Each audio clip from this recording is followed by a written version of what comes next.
Afternoon, everyone. Am I audible?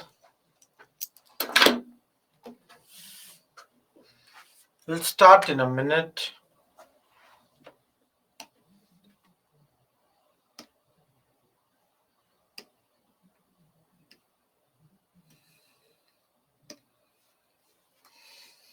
Thank you, everyone. Give 1 minute to other friends to join, and then we'll start with the moderate phase of Congress.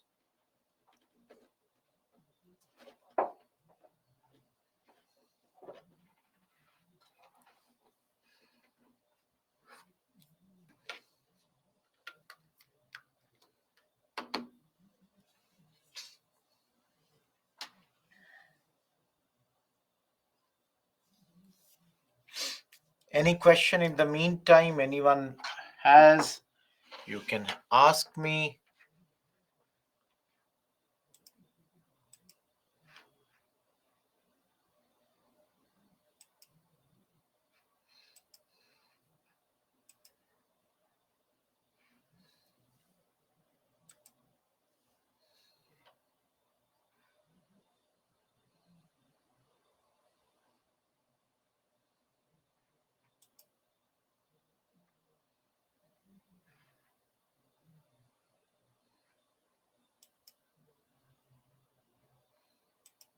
Just a second.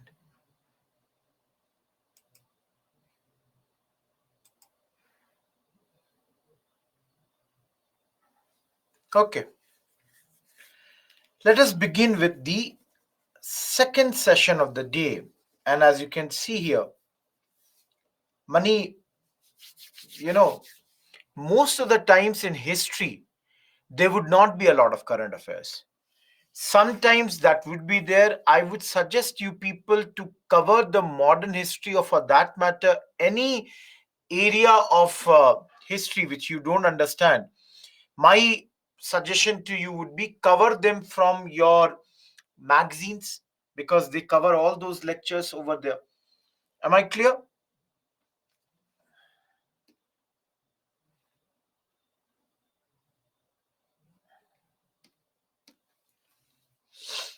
Let us start with the moderate phase of Congress.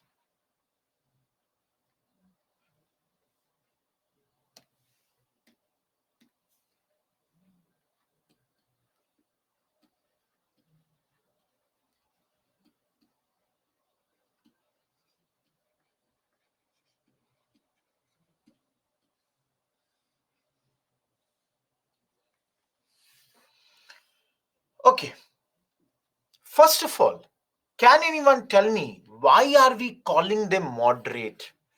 We could have used any other word.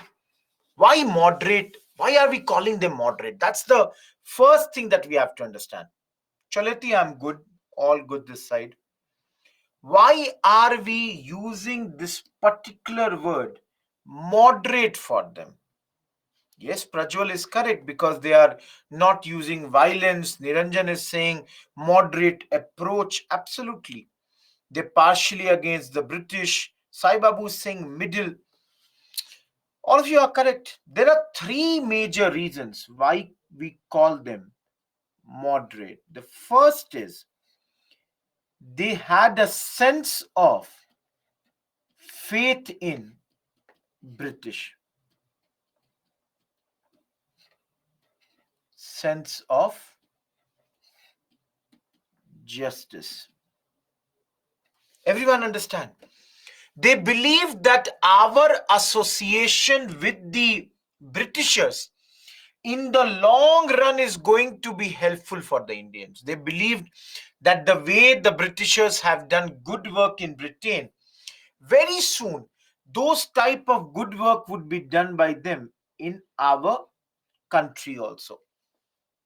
Number two, as somebody, I don't know who, now it is not visible here, but somebody wrote that their demands were moderate. I will teach you that, don't worry. You will see they used to make constitutional demands, or any reforms that they made. or they demanded, they were reforms within the framework of the British rule. They're not going outside that to demand anything. They are within whatever is permitted to them by the British. Last but not the least, you all will see that their method of struggle was also moderate.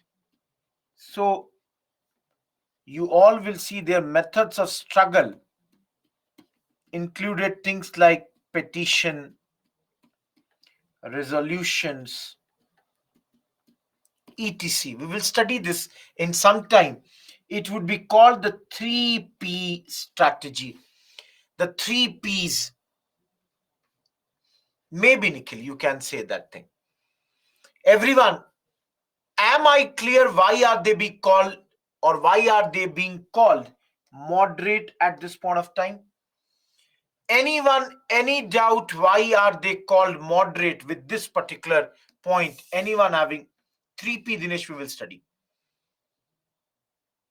So let us first of all now look at who are these moderate leaders. See, most of these leaders, their names we have already seen in the pre-Congress associations. Still, just to clarify for you people, like Bengal, R.C. Dutt, W.C. Banerjee, Ras Bihari Ghosh, Surendranath Banerjee. All these are the important moderate leaders who came from the state of Bengal. Similarly, if you go to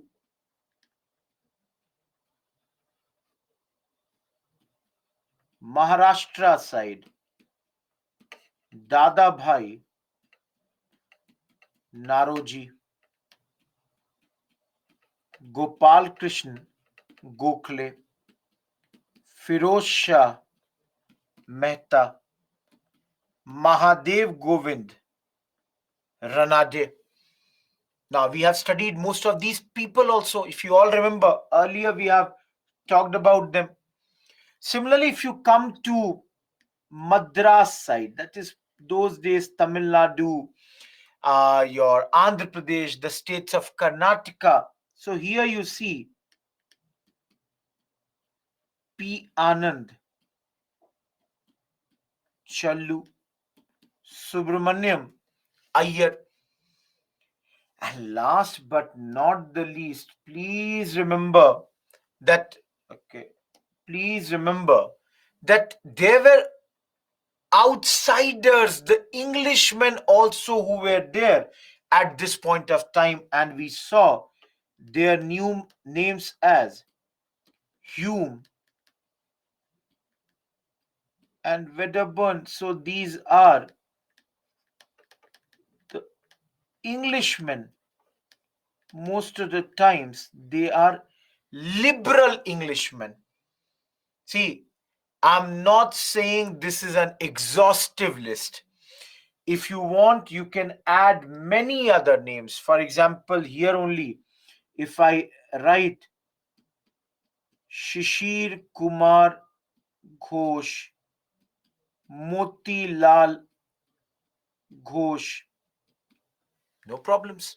You can add as many names as possible in this list. So this is not an exhaustive list, but these are some of the most important moderate leaders in those days. And for example, just for prelims, S.N. Banerjee,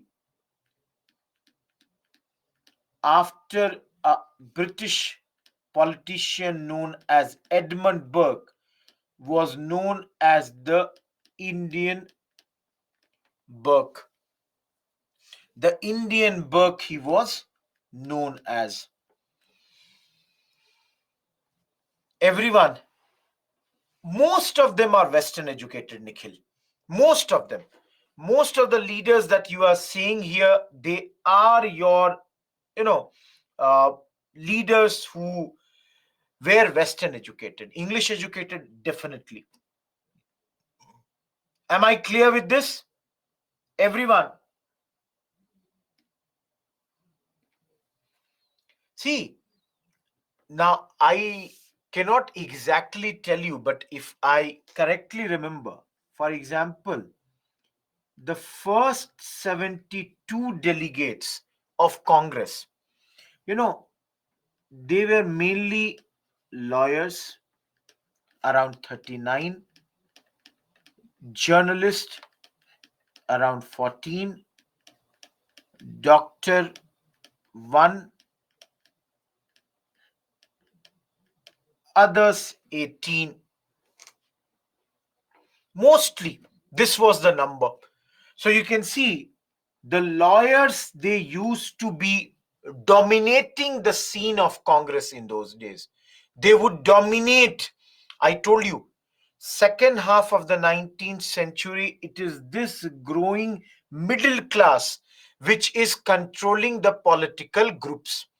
And one of those middle class groups is your this. Gulam, we will talk about that. You will see, yes, Gulam, you are correct.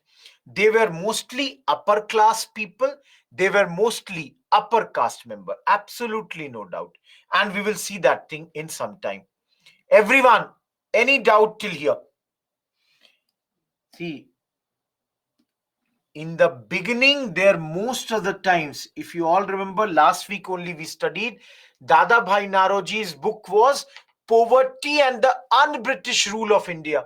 So initially, they would most of the time complain about this un-British rule, the wrong way that they were saying that the Britishers are ruling in India, complaining about that. Otherwise, you can see here, they have a faith in the British sense of justice. They believe that one day the British rule would prove very, very beneficial for us. They believe in this, that one day this British, they are honest people, they are just people, they are fair people, and in their views, they had integrity. So one day they believe that the Britishers would do good to them. But right now they have some complaints regarding this un-British rule, and this term was coined by none other than Dada Bhai Naroji. Everyone, any doubt in this slide? All of you, any problem with this?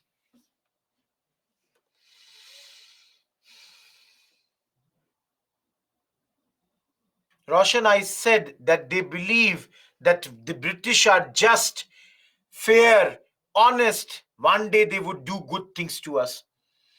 And within the framework of the things permitted by the British, our demands were in those days. Dinesh, I had taught you un-British during your economic history of modern India.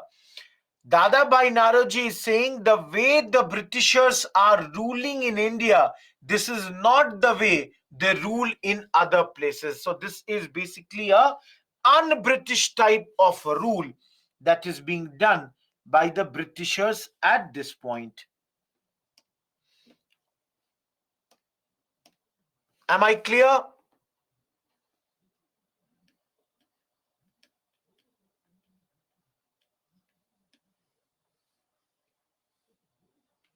Let us look at their demands.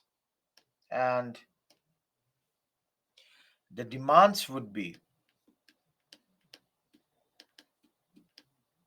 political, economic, social, military. One more I can write. With this blue only I wrote. Okay. And lastly, let's take here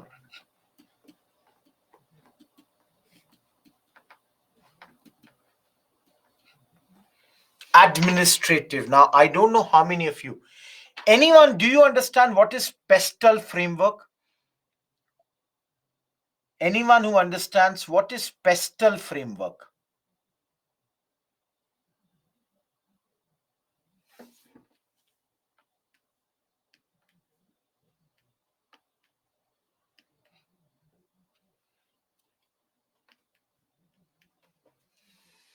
What is that, Arti? What's your pestle framework? Anyone, can you tell me what is pestle framework?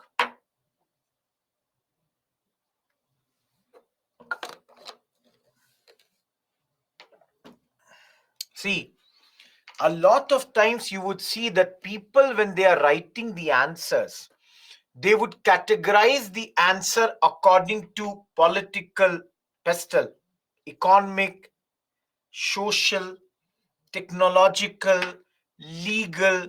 So these headings they would give. So similarly here, for example, pestle, P for political. So Congress was formed in 1885, and for the first few years, Congress was making only council reforms, or if I write it like constitutional reforms, as their main political demands. See, those who are asking, see, pestle,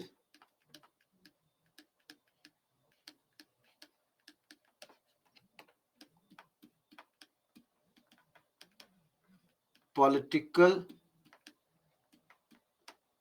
economic, social, technological, environmental, legal. Everyone, Arindam, Aridaman, Aridaman, am I clear? Going back to this blue. So remember, council reforms, they were only talking about two things. One, expansion of council.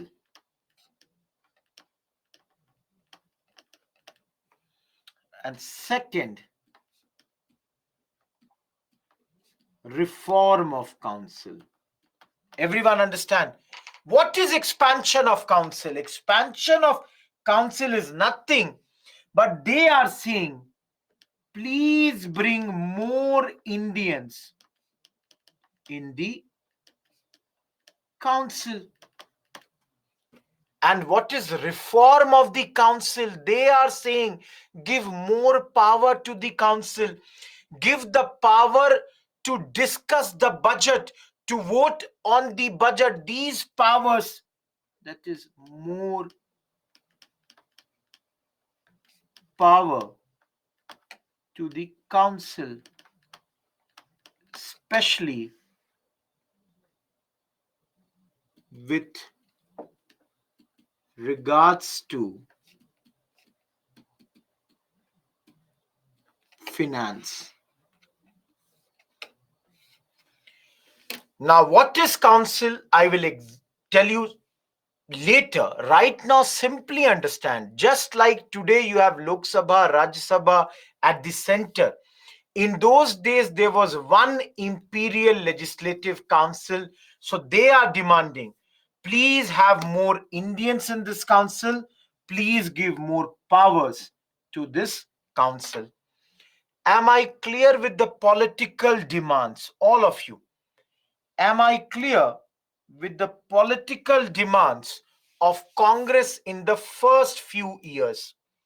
See, let me make one thing very clear. These are the demands between 1885 till 1892. Aridaman, it is a completely English batch. There are people from South India who don't understand Hindi. So I cannot use Hindi in this batch. See, I can teach in any language, both English and Hindi, but this is a completely English batch. That's my problem. Please understand, I'm really sorry. Am I clear with this, everyone?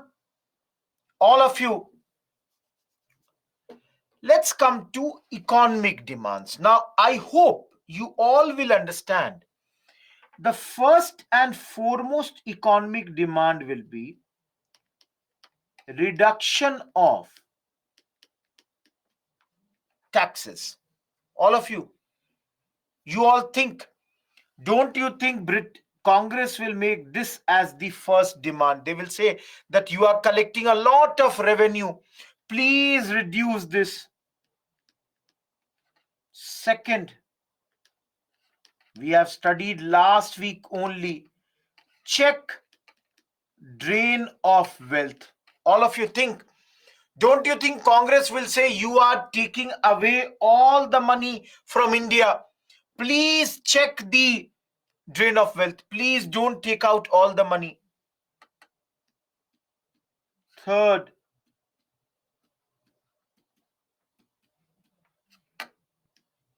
abolition of salt tax. See, if there is any tax on salt, it affects everyone. All of you can think, all of you can understand. Salt is a necessary commodity. Every household uses salt. So Congress was demanding, please reduce the taxes that are put on salt. And the fourth, extension of irrigation facilities. More than 90% of your population is dependent on agriculture. So their one point is that please increase this thing. No, we will study about salt satyagraha later. Right now, we are not getting into that. But they are clearly asking that please give more, I would say, irrigation facility to our peasants. Irrigation sichai, Aridaman. Now, in the morning only we studied. Congress is demanding repeal Arms Act. Congress is saying that Arms Act, which was brought by Lytton, please repeal it. Please cancel it out. Number two, last week we studied. Congress is demanding appoint Indians, or rather I would say not in but to. Just give me a second. Undo. Appoint Indians to the commissioned positions. All of you, last week we studied now that what happened. Indians were not given senior positions in military. Everyone, 1857 revolt, or last week I'm saying, yesterday only we studied. Sorry, yesterday only we studied. Indians were not given senior positions in the army. So Congress is demanding, please give Indians senior positions in army. And the third thing Congress is saying, reduce expenditure on army and use that money for social purposes. All of you, we studied now that the Britishers, they are using our money for their wars and all such thing. So Congress is saying we don't want our money to be used for those purposes. Rather, you should use them for the public benefit. Everyone, do you understand the military demands? Everyone, military demands. Do you understand this? Good. So you only tell me, na, what will be the social demands?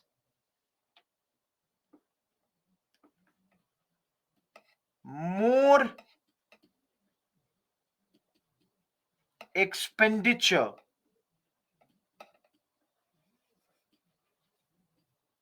on welfare activities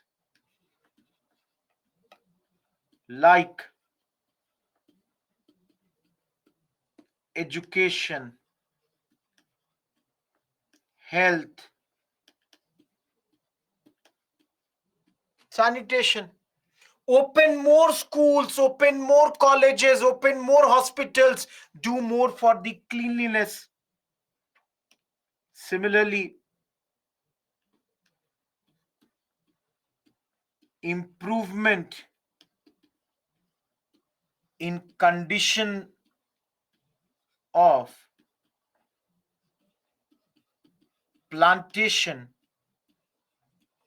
laborers. Okay, tell me anyone. Have we ever studied about plantation laborers earlier? Have we ever studied about the plantation laborers earlier? Where, Sachin? Yes, then where? Yes, last week we studied commercialization of agriculture. We studied the Factories Act were not applicable. Their condition was like slaves. So Congress is saying, please improve the position or the condition of these plantation laborers. Lastly, Congress is saying, please ensure timely justice and reduction in litigation costs. Third point, they are saying that at this moment, that please give the justice on time. Yesterday in 1857 only we studied complex judicial system, and they are saying a lot of money is spent on litigation. Please reduce that too. Fourth, social demands is the aggregated result of individual decision in educational choice situation. Aidaman, I did not get this point. Fourth and the last social demands, they are saying protection of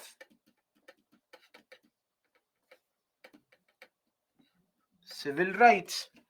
What are these civil rights? What do we need to protect? Right to speech, right to thought, association, free press. Congress is saying all these things need to be protected. Everyone, any doubt till here? All of you, any doubt till here? So you all have already studied the first thing, Indianization of civil services. Congress is saying, that please give more positions to the Indians with regards to civil services.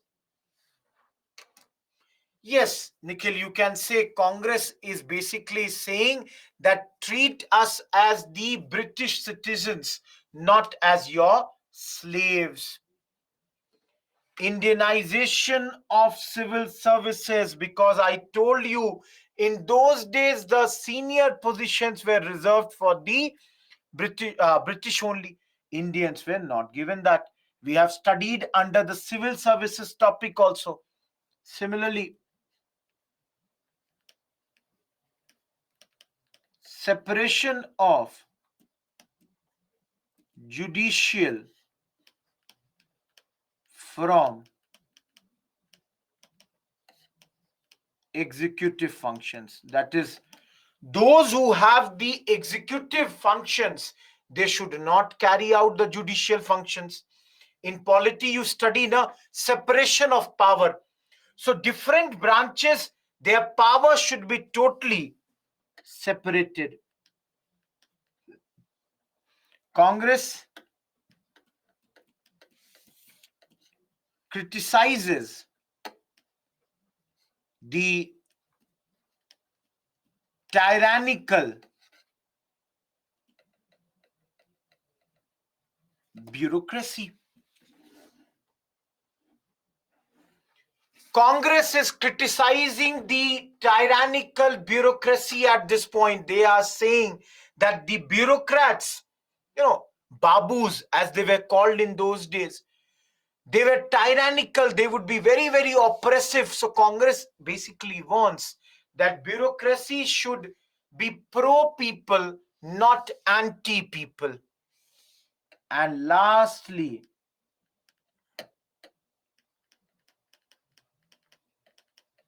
criticizes the aggressive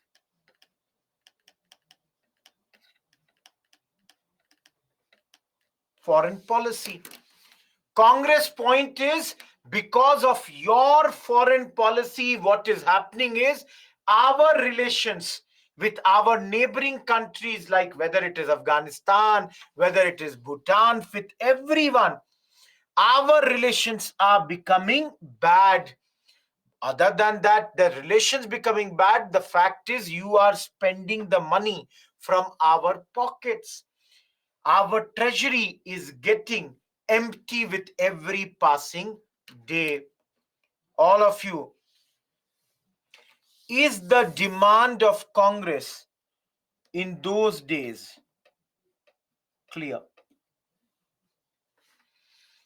All of you, any doubt in the demands of Congress? See, I have tried to use pestle framework. See here, P for political, E for economic, S for social, because technological, environmental, and legal cannot be applied here. We cannot apply legal or technological at this point of time. So I have not used them. Other than that, you can see I have done all of these. Under the demand only, the last thing if I have to use, and if anyone ever asks you, what were the objectives of the Congress in the initial days? Remember, they wanted to develop a feeling of national unity, a feeling of unity irrespective of the region, irrespective of the religion, irrespective of the caste. They wanted to unify people over common economic and political, you can see here, cause. And for all these purposes, please remember, for prelims, very, very important point, Congress formed a British committee of the Congress in London in 1889. Again, you all have just now studied before the break. Who lives there in London for Congress?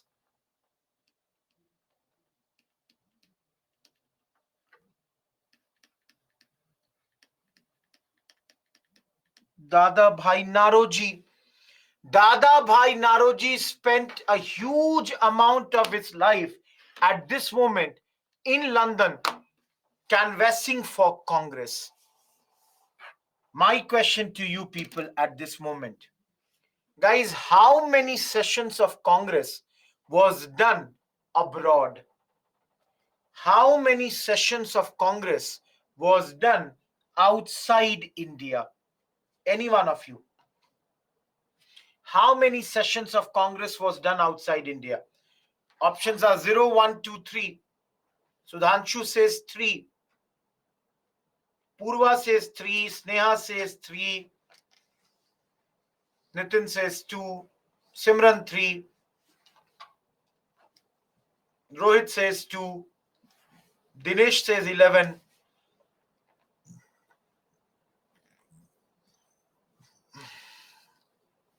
Yera says 1. Everyone 3. Most of you are answering 3.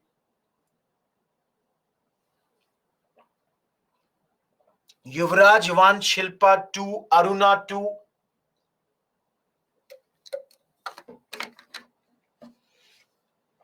Everyone in this class, you are wrong except Niranjan.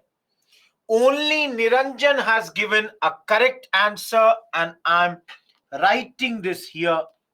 The correct answer is 0. 0 is the correct answer. Matloob, first time seeing your name. You are also correct. Only 2 people and rest everybody in this class were wrong. Lahore cannot be abroad, man. Or Dhanya, Lahore cannot be abroad. Lahore was a part of India. Karachi was a part of India. How can you think Lahore or Karachi to be outside India in those days? Please understand, don't think from the map of today. Think from the map of those days. See, the thing was, in 1890, it was decided to have one session of Congress in London in 1892. But a big but was there.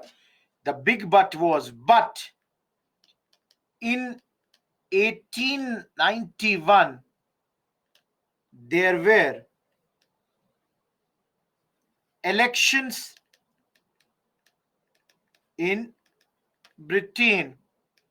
So this proposal was postponed and never ever revived again.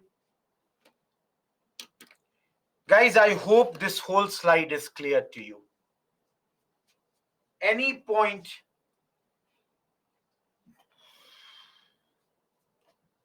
which you don't understand, please ask me. How many of you were not there in the class before the break? That is, you were not there between 10 to 1 p.m. session. Anyone who was not there between 10 to 1 session? See, I hope you people would be there, in that session, because the things are linked. We have entered into Congress, and a very simple slide, so I will not, do anything in that. We have just now did all these. Look at this session directly. I'm not writing this session. Look at this methodology. The before I use the word 3P. What is 3P? Yes, Sachin, that would be needed. Prayer, petition, and if these two don't work, then go for the third stage, that's your protest, constitutional agitation. Guys, this was the permitted method, and the permission for this was given to them by the British. So first of all, you have to pray for something. give your petition regarding that. And only when these two are not functioning, go for the protesting. Now, think about this. Style of functioning. All of you see here, somewhere it is mentioned that they were given the last 3 days of the year that you can peacefully meet at one place.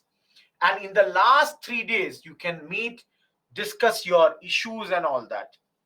Now, let me tell you, I have not seen it in book. This is my interpretation. Why I think last 3 days would have been given is because you all can understand December month is the month of Christmas, holiday. The Britishers would be in a jolly mood. So at that moment, they would have given this thing that, okay, fine enough. You can meet and discuss your issues in those 3 days. Now, elect your president. Right now also, if you see, Mr. Mallikarjun Kharge is the president of Congress. Last year, there was an election between, Mr. Kharge and Mr. Shashi Tharoor. And based out of the election, Mr. Kharge had won. But then,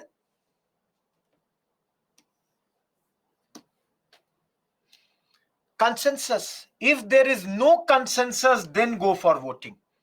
But first of all, try for a consensus.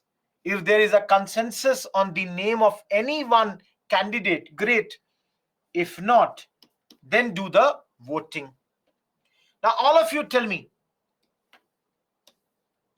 when we will meet, we will discuss what? National issues. My question to you is, why should we discuss local issue? National issue, okay, great.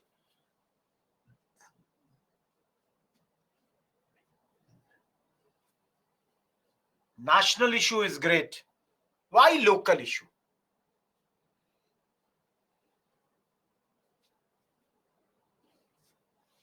Why should we discuss the local issues? The thing is, local issues would be discussed because then only there would be a feeling of nationalism. See, I came to a session, let's say in Gaya. People came from different parts of the country. Now, when they discuss the local issues, they also become politicized. They become the national issues at this point of time. So, the local issues need to be discussed. Of course, after all your discussions, pass a resolution. Again, either through consensus or through voting. And these resolutions would be presented to the government in the form of either petition or in the form of request. Either you are presenting it in the form of petition or you are presenting it in the form of request. All of you, remember the language of this petition or prayer would be very humble, would be very, very soft.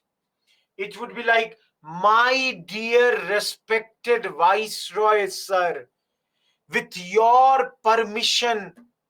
See, it cannot be that you do tu taraka. Hey, you do this, otherwise we will do that. No, no, no, no, no.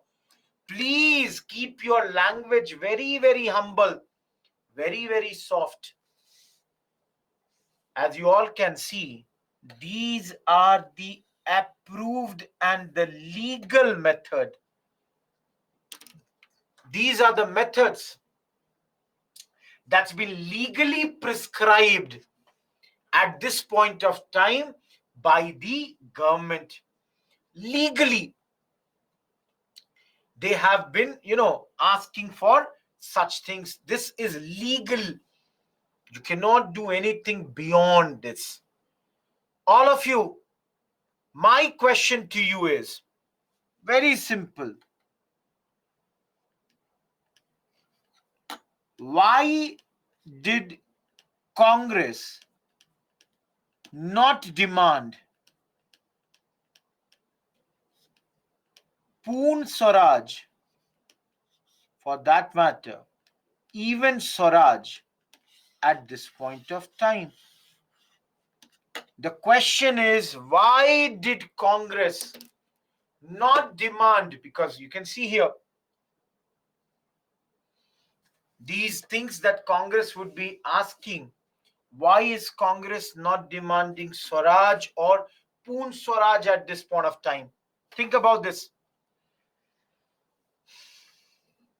Yes, absolutely, Prasad, you are correct. At this moment, let me change the pen to yellow. Congress is not a mass movement. Guys, with 72 delegates, if you are asking for such a thing, it's not going to be given. Who are you? With 72 delegates, do you even think the British would be worried about you? Absolutely not. Congress is in its early stage, and Congress is restricted in nature at this point of time. Anyone, can you give any example of Congress being restricted at this point of time? What do I mean when I say Congress being restricted at this point of time? How is Congress restricted? No, Sachin, not that way. Any other?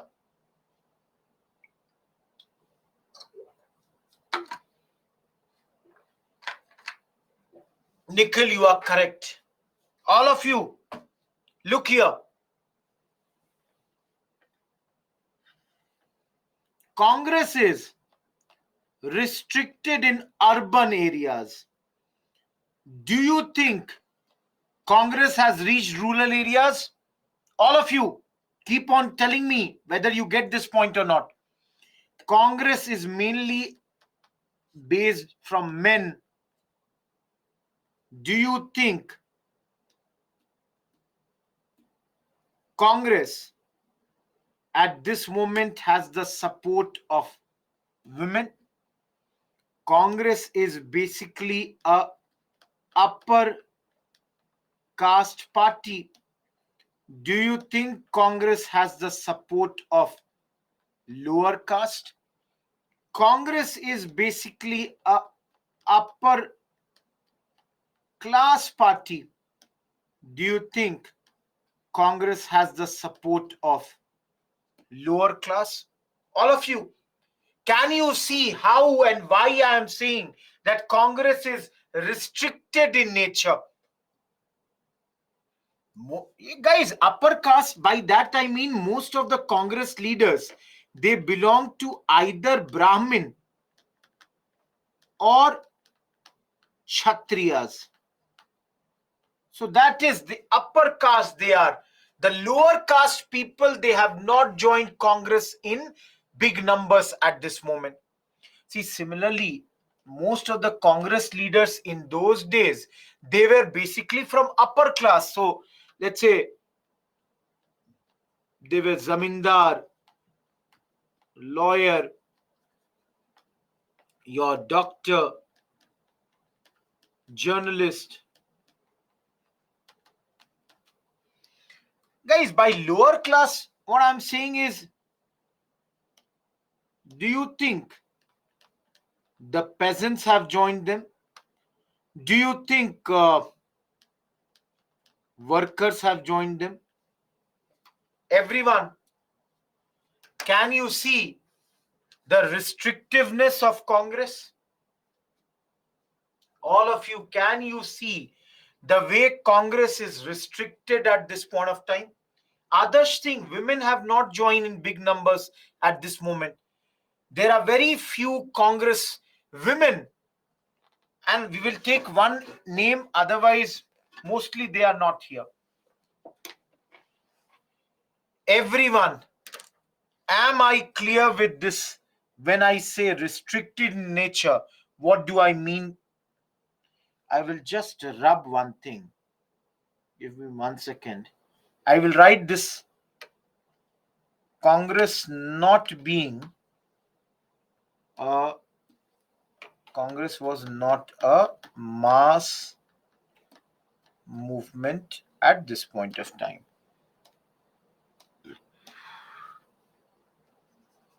Just that you don't get confused, I've removed this.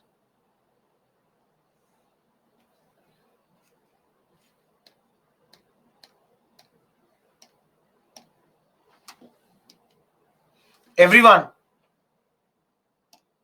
am I clear with this slide? Anyone, any doubt with this? Thank you. If you don't have any doubt, let us now see. Do you think Congress had any achievement in this 20 years? All of you, in your view, what were the achievements of Congress in this 20 years?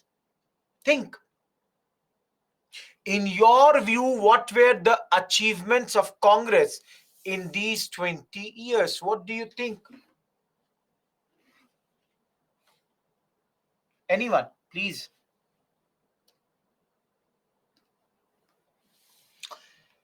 Absolutely, Manoj. The first and the biggest achievement is this created an all India political base. A party which was of 72 became a few lakh party. All of you, is this point clear? Guys, you see a big building, but how strong that building is basically dependent on its base.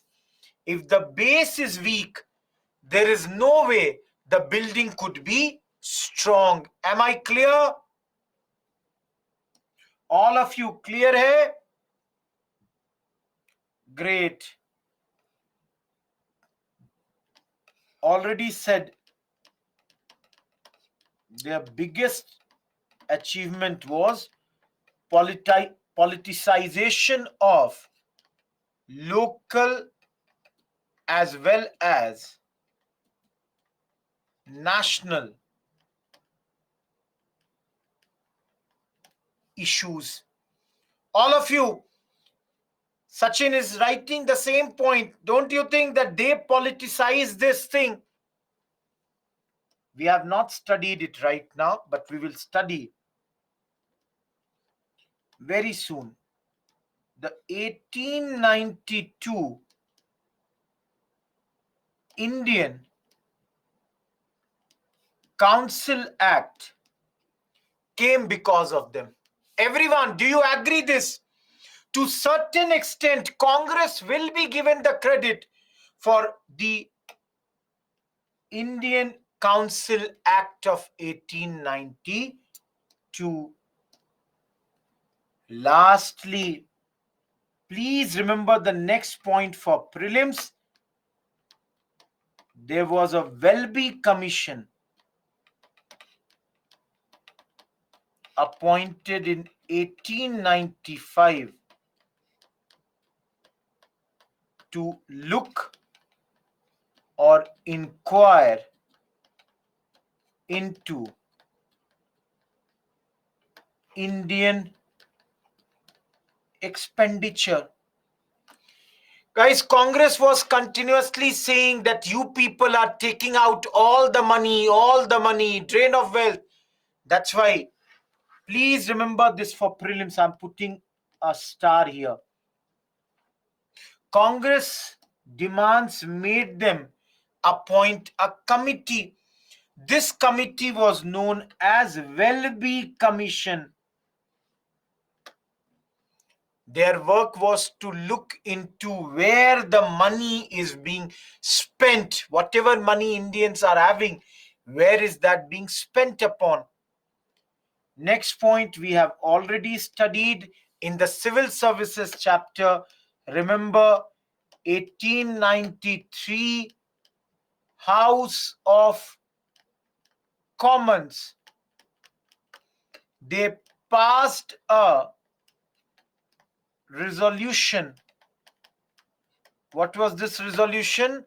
That the civil services exams should simultaneously take place in India as well as Britain. This was their resolution. No, Dinesh, this is just a commission that was appointed to look into that. All of you, we studied this point in civil services. If you all remember, we had seen this in civil services. Everyone, will you all admit the biggest work that these people, the moderate leaders, they did was, everyone, do you agree with this or not? That they gave the drain of wealth theory. No, Sachin, we have not discussed it. Everyone, tell me, do you all agree or not that it is thanks to these moderate leaders who brought in front of us the drain of wealth theory? Through this, they exhibited the exploitation of Indians. Through this, they showed that India was basically a supplier of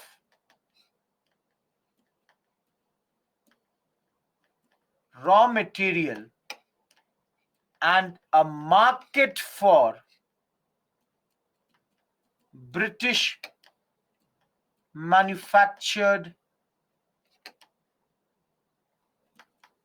goods. All of you, we have studied this or not? Last week, under the chapter of economic history, did we not study that basically what has happened is that they have converted us for a place from where they are taking all the raw material and bringing back their finished goods at this point of time? All of you, is this point clear or not?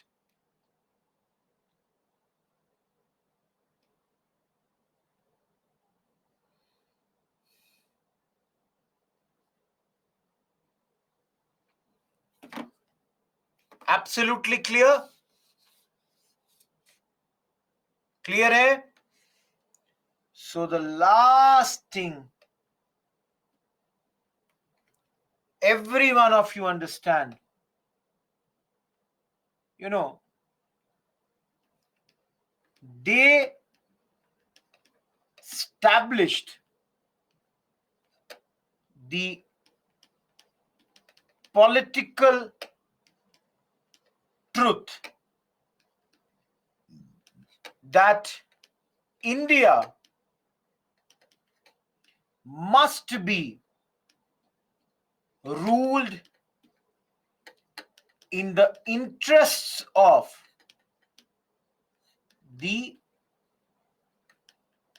Indians. Through all their writings, they clearly exhibited this and made the issue of nationalism a dominant one in Indian life.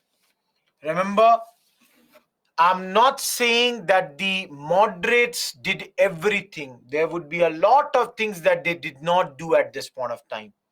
But trust me, the biggest thing that they have done at this point is they have achieved a lot of things for our country. Of course, there are many weaknesses, and those weaknesses will be removed by the coming generations. But the fact is, at least they have begun the work. All of you, am I clear here? And just for prelims, remember the name of one lady Please remember this name. Kadambini Ganguly. Please remember the name of Kadambini Ganguly. Anyone knows who is she? Anyone? Do you know who is she? Yes, Gulam. The first women graduate from Calcutta University. The first women graduate from Calcutta University. Guys, in those days in 1890, she had addressed the Congress session. Basically, she was invited to speak. By this, Congress wanted to communicate this idea that whenever it would be possible, they would give the pure importance to the women and their role in the freedom movement of our country. Each one of you, am I clear till this particular point? Please look into this slide and am I totally clear here?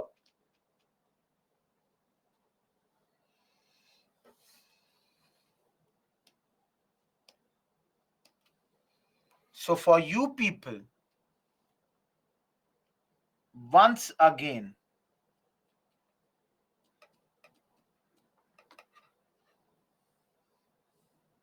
limitations of Congress, we will see, or rather than limitation, we should use the word criticism. I should not use this word. I should use the word criticism.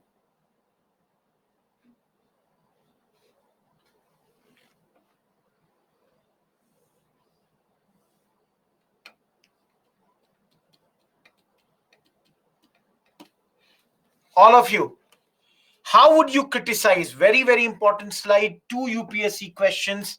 They both were dealing with this. Everyone, can I criticize Congress in the initial days? That Congress was basically confined to urban centers. When I say urban, I want to say Calcutta, Madras, Bombay. Am I clear, guys? When I say urban center,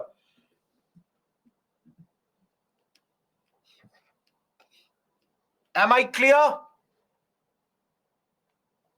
Good. I have already told you, most of the leaders, they belong to upper caste.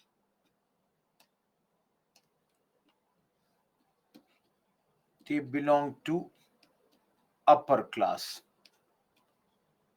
Like zamindars, doctor, trader, lawyer, capitalists. Here only I can write no presence of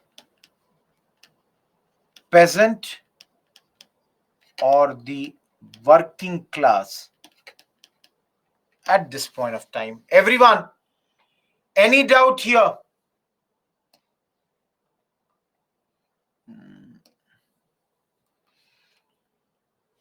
Big problem.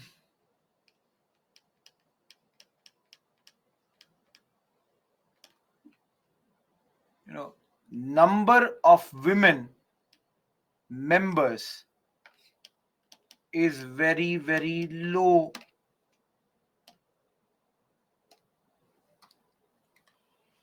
Please listen to my next point in a big manner. This is a very important point. they lacked faith in the common people. All of you, please remember this point. They lacked faith in common people. Due to this, they failed to acquire any roots. All of you, do you understand this point? The moderates never ever trusted the common people. Because of this, what happened was that the moderate growth was limited to the upper classes only. The moderates did not reach to the masses. You all have not studied, but you will see. Moderates did no all India campaign. They never ever did. Guys, today in the evening you will see the first movement will be Swadeshi and boycott, and that would not be done by them. It would be done by extremist leaders. So that is another big problem of theirs. Some people say their other big problem was the propaganda didn't reach the masses. Please understand, what is propaganda?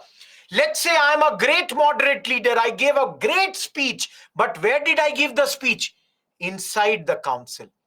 Now, what I said inside the council, how will it reach to the local people? That big thing never ever happened here. So please remember, the fact was their propaganda also did not reach the masses at this point of time. Lastly, some people say they didn't keep pace with events. That is, with the times changing, they should have changed their methods, which they never did. And because of this,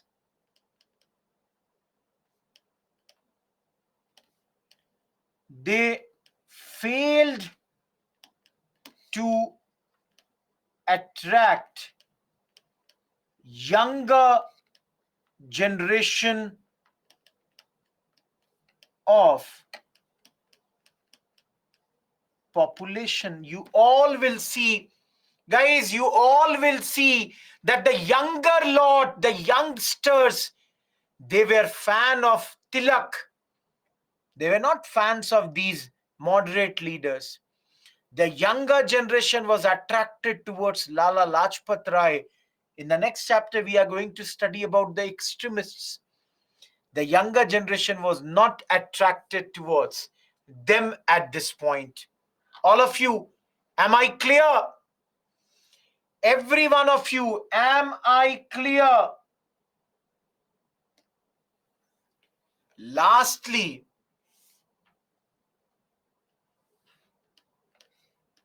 (1893) onwards, the use of symbols of Hinduism alienated the people from other religions. These were some of the reasons, or these are some of the points based on which we can criticize Congress. Anyone, any doubt in any point, please ask me. If you want the numbering, I can do the numbering also. 1, 2, 3, 4, 5, 6, 7, 8, 9. 9 points. Anyone? Dekho, why I'm dealing this in such great depth, because UPSC questions have come based on this topic. You will see 9 points. I should write number of women here. Number of women. Yuvraj says 6. Guys, it is said that, for example, Congress started to use certain symbols of Hinduism, which made the minorities move away from the Congress. So, for example, you will see that thing later. Abhinav, it is. You will have to expand these points. You will invariably have to expand these points. Dekho, when I'm teaching you this, I'm speaking also with you. So you will have to write 1 or 2 extra lines here. Sanchit, 5. Sanchit, the fifth point is, the moderates, they never believed that the common man is ready for any mass movement. And this is the reason they never worked amongst the common people. Now, if you don't work amongst the common people, invariably your popularity will never be there. So your movement, rather than becoming big, remained restricted. Later on, you will see the extremist leaders like Lal Bal Pal. They would be hugely admired by these common people. Am I clear?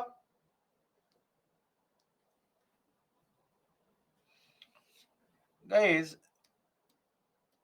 I have done all this. I have not done 2 acts. Just don't worry.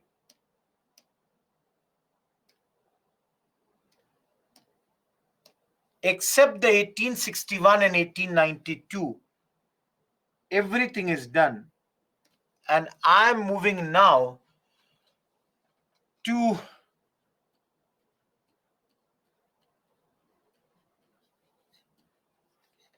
attitude of the government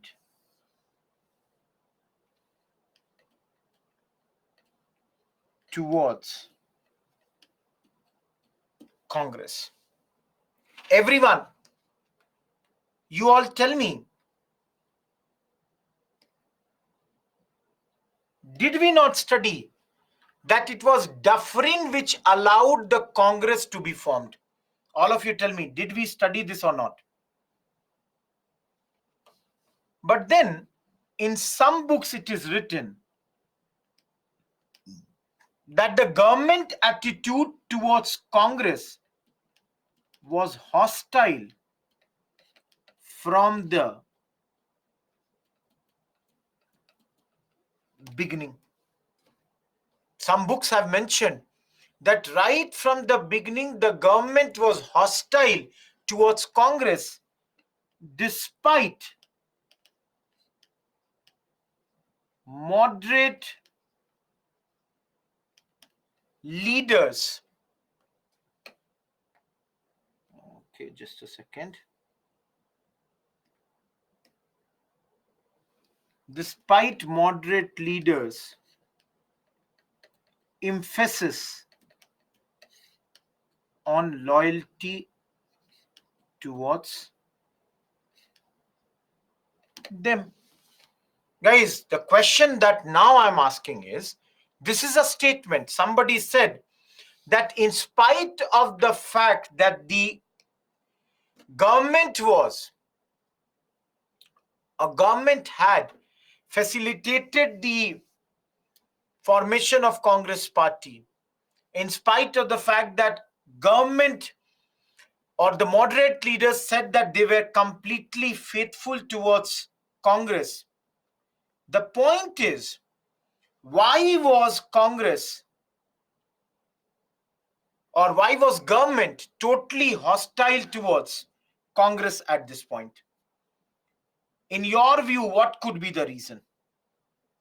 Anyone, in your view, what could be the reason that the government was hostile towards Congress?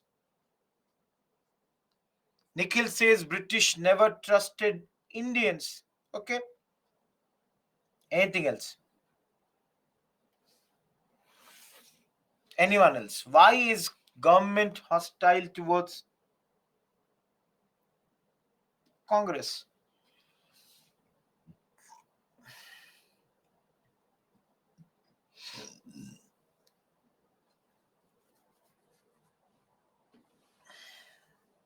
Let me tell you guys. See here. They say that in 1887, government failed to persuade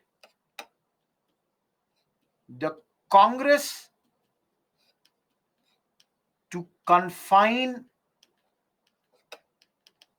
itself to social questions. Guys, it is written that the government wanted Congress to only discuss social issues from their platform. But the Congress rejected this. Congress said, no, we will discuss whatever comes to our mind. We will discuss the political issues also. And this is said, triggered the hostile attitude of the government towards Congress. And that's why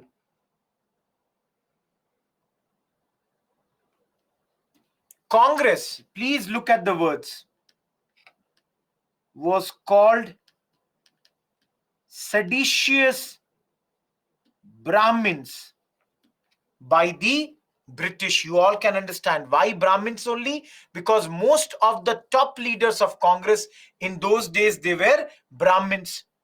Number two, Congress was leaders were called disloyal Babus, because I told you Congress leaders mainly came from the middle class in those days.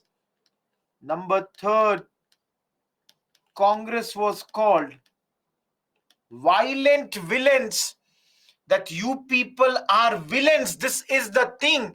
Congress, about Congress, it is being said by none other than British government. Lastly, Dufferin called Congress a microscopic minority. Dufferin also called Congress a factory of sedition. Please remember the last two lines. Both of them were uttered by none other than Dufferin. Please, guys, what is microscopic minority? They are saying Congress is so small that we need a microscope to find who they are. Congress is being called a factory of sedition by Dufferin at this point of time. The Secretary of State said Congress has seditious and double-sided character. Double-sided character means on the face of the British you say something, on our back you say totally different thing. So here they are saying Congress has a double-sided character. In Hindi, those who understand, there is a saying, मुंह में राम बगल में छुरी. That is, on the face you keep on saying God Ram's name, but then you have also kept a dagger. So they were saying you are double-sided character you have at this point of time. On face you appear to be one, and on the behind you are totally different. That is why, guys, at this moment, British came up with their best ploy of divide and rule. got a United Patriotic Association formed by the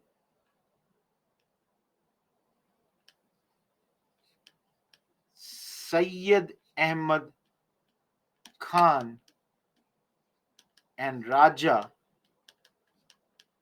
Shiv Prasad Singh of Banaras. Just give me 1 second.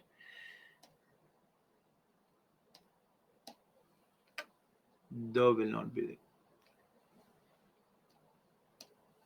Guys, you can see this body was formed by the two leaders.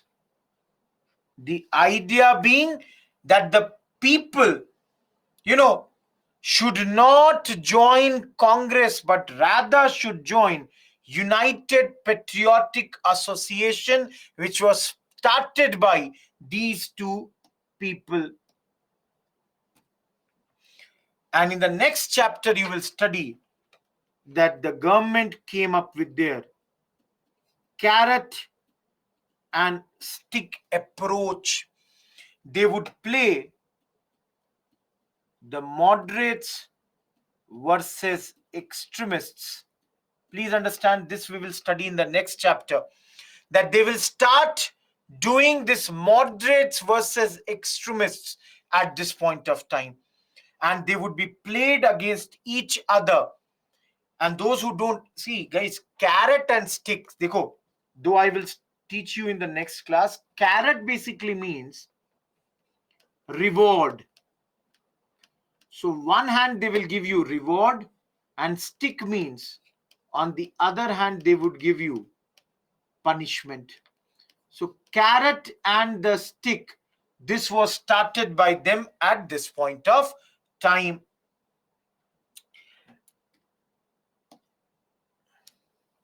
All of you, my simple query to you people: why are the Britishers, why is this happening? Okay, my simple question to you people is, why do, see, I'll give you a break within 10 minutes. Let me complete this 2 points. Why do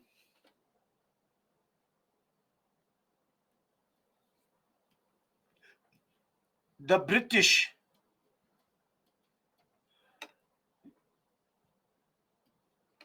seem so eager to finish Congress? Very simply, you all can see Congress, the Britishers are coming so heavily after Congress. So the question is very simple, and the answer to that is also very simple. All of you, tell me one thing.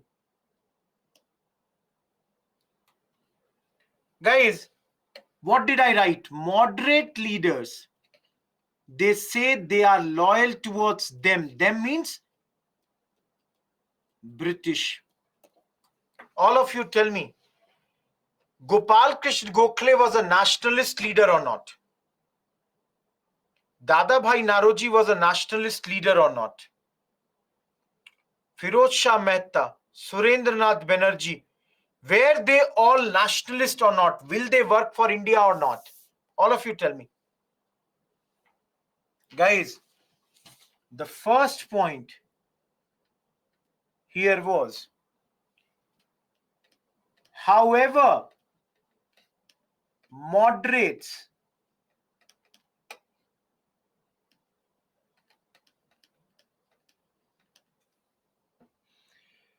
were loyal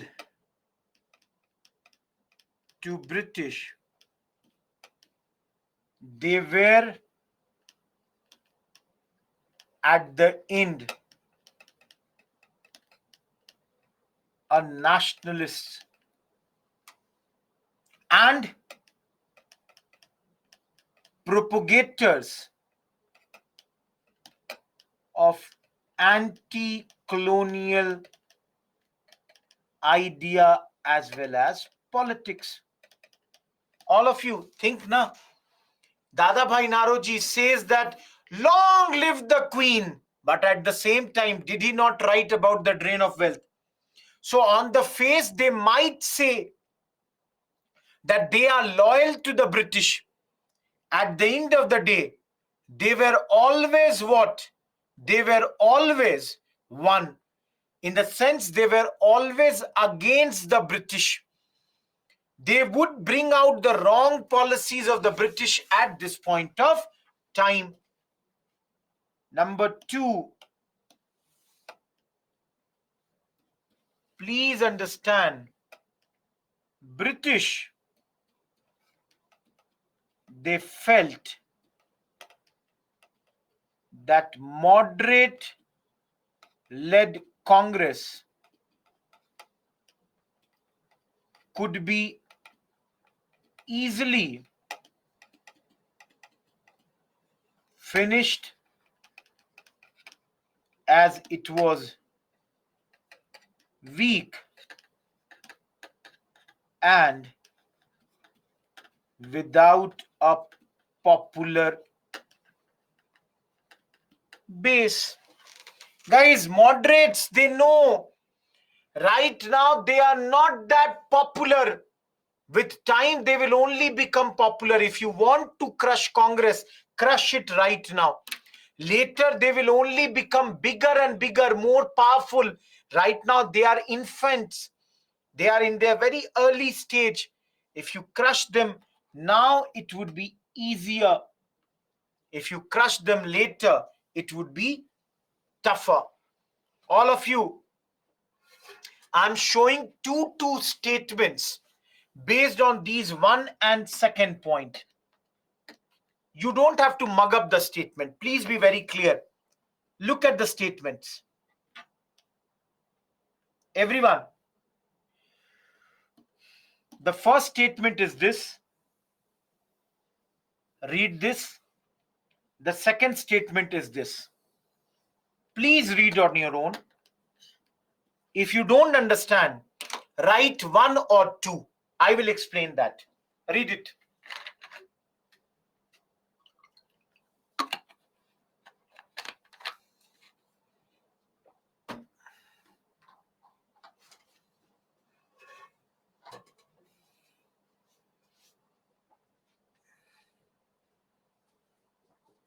Anyone who does not understand any point, write one or two.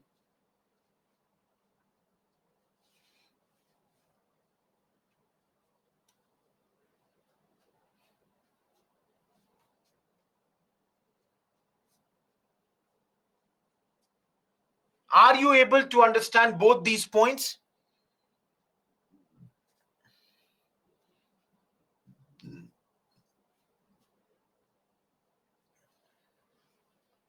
See,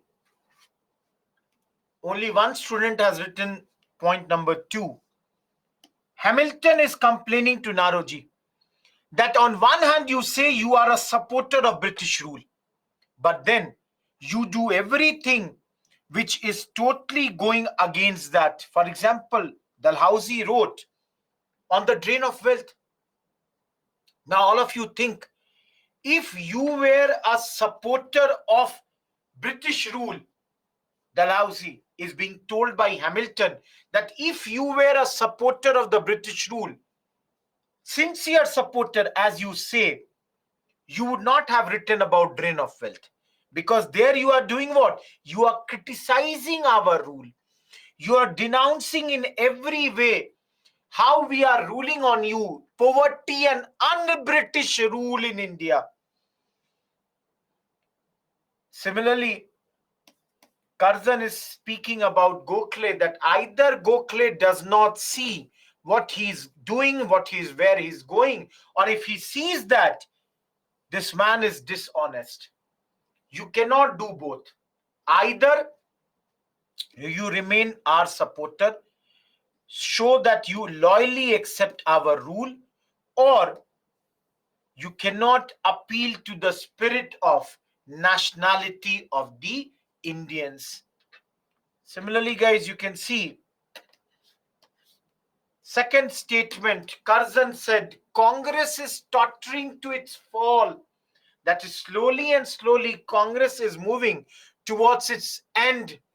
And Curzon's point is that right from day one that I have been in India, my only intention has been to lead Congress to its peaceful demise, that somehow make Congress die quietly. That's my only intention. Same thing he writes to Madras government, that from the time I have come to India, the only intention has been to bring Congress to impotence. That's the only thing I have always tried to do, even refusing to meet the Congress president's delegation in 1904. So, guys, you all can see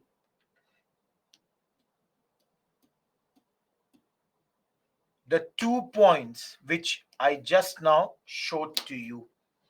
Am I clear? All of you, am I clear?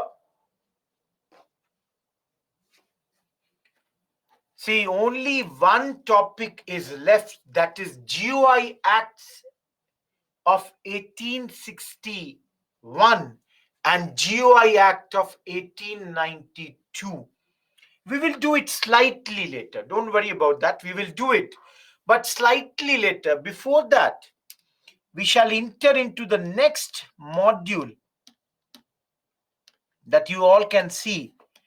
The module from 1905 till 11. This year's prelims question came from this module, and directly from the lecture only it came, not a very tough question. Guys, what are we going to study in this chapter? That much I will write, and will give you a 10 minutes break. And after that, we will restart this. The first topic, growth of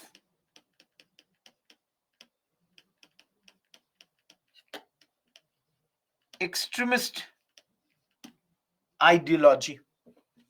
So we will study that what were the causes of the growth of extremist ideology. So remember, last chapter we studied the causes of the growth of moderate ideology. This time we are going to study the causes of the growth of extremist ideology. Similarly, last time we saw reactionary policy of Lytton. This time we will see reactionary policy of Curzon. So this time our Governor General is Curzon, and we shall study his reactionary policy, and his greatest reactionary policy will be partition of Bengal. His biggest, reactionary policy will be the partition of Bengal, against which we will do Swadeshi and boycott movement. Against this partition of Bengal only, we are going to do the Swadeshi as well as the boycott movement. And here only we shall see difference between moderates and extremists. So we shall see that there would be certain differences between the moderates and the extremists. That is the next point that we shall be studying. Lastly, you will find these differences would lead into a split in Congress that we are going to study as the Surat split. And the last topic of this chapter, a 20-minute topic, would be Muslim League. We shall study about a political party that would be formed, which will be known as Muslim League. So we shall see why this party was formed, who were the leaders, what was its main objective, all that we are going to see in our next lecture. Everyone, am I clear? See, please understand, this is perhaps the most important portion, very, very important. This year's prelims question came. Good chance that there can be a mains question also, because it is one area from where nothing has come in the last few years. So it is 3:37. You have a 10 minutes break. 3:47 we restart and discuss about this topic. Take rest.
Am I audible?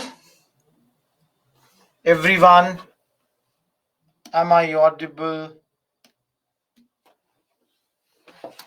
Great. I hope the others who would have gone on the break would come in some time. Let's begin the first topic.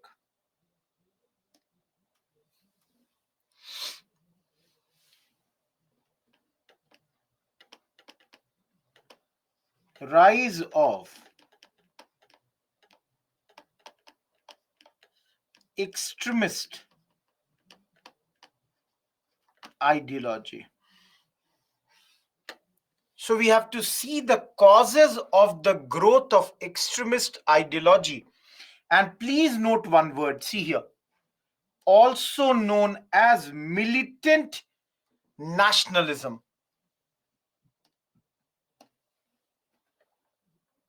or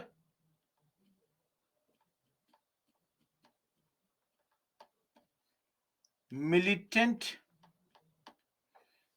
Just give me a second. Better. I'll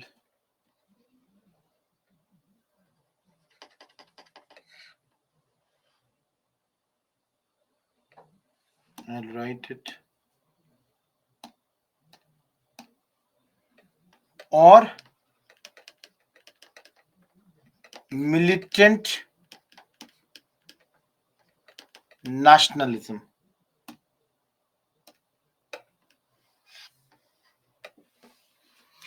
Now, all of you, my first point here would be don't use the word militant. Even though, listen to me very carefully, even though if you look into even Bipin Chandra, they have used the word militant nationalism at this point of time. But my request would be that don't use this word militant. You all can understand. The word militant is a negative word. You never know who likes this word, who may not like this word. So, this growth of militant nationalism, which happened in our country, I would rather use the word extremism. You can see rise of extremist ideology. So, here, think all of you. What could be the reason for the growth of this ideology in our country? Some people say that the biggest reason for the growth of this ideology was recognition of the true nature of the British rule. Everyone, do you understand what I'm trying to say? Some books, in fact, your Bipin Chandra, your Spectrum, they all have written that there were certain things which clearly showed the true face of the British rule in India. Now, all of you think about this. What could be these factors? For example, we have studied last week famines. Famines took place between 1896 till 1900. They say in these famine, 90 lakh people died. All of you tell me, very simple point. Don't you think the people could see that these 90 lakh people who have died, they have died because of whom? All of you think they have died because of whom? British. Clearly, there is no way we can trust these Britishers at this point of time. Number two, we have not studied it right now, but let me tell you here only the Indian Council Act of 1892 was disappointing for our leaders. We were not entirely convinced with this particular act. Why we are not convinced, we will see that. But right now, please understand, we were not completely happy with this. Third, 1904, the Official Secrets Act was passed. Anyone, any idea what is Official Secrets Act? Anyone has ever heard about this? Anyone? Official Secrets Act.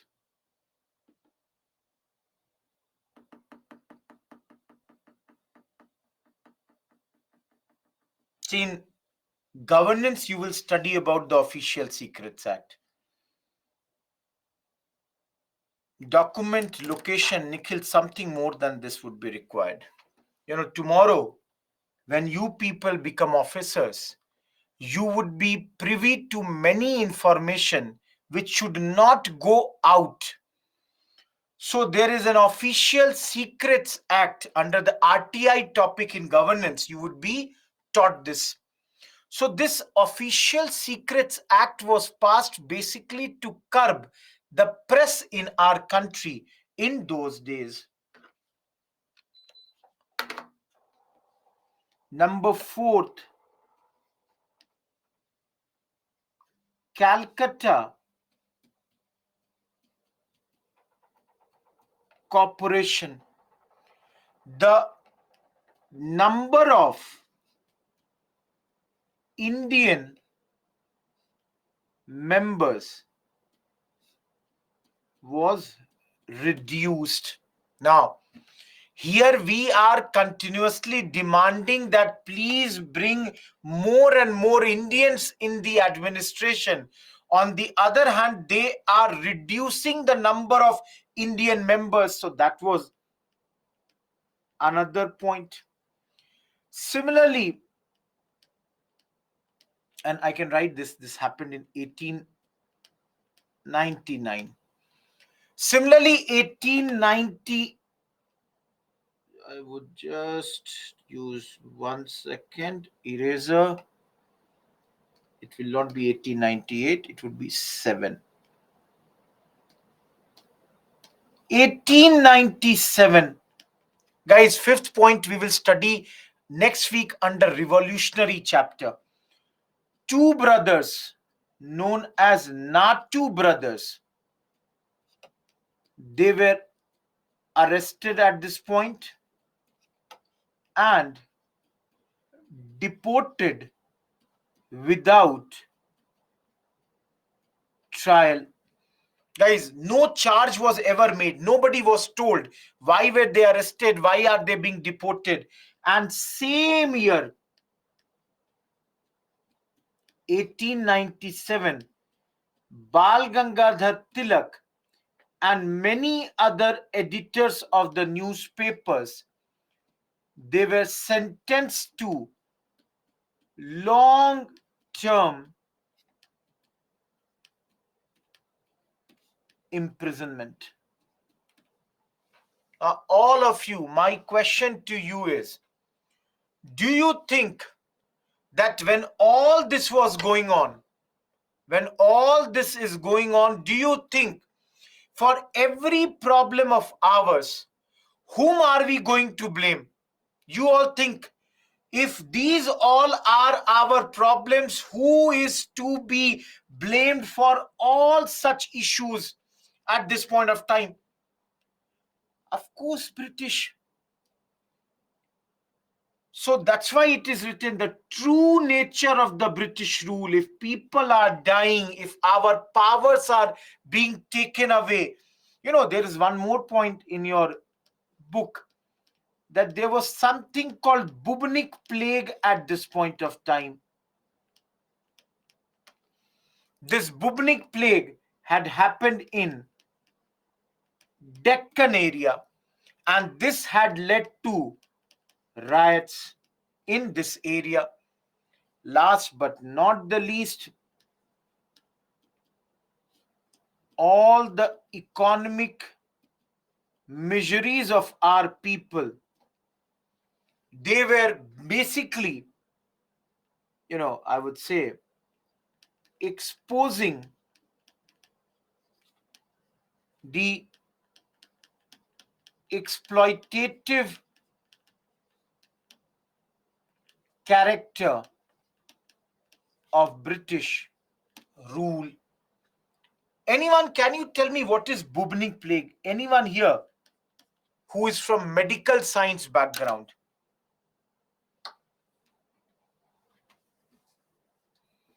Anyone?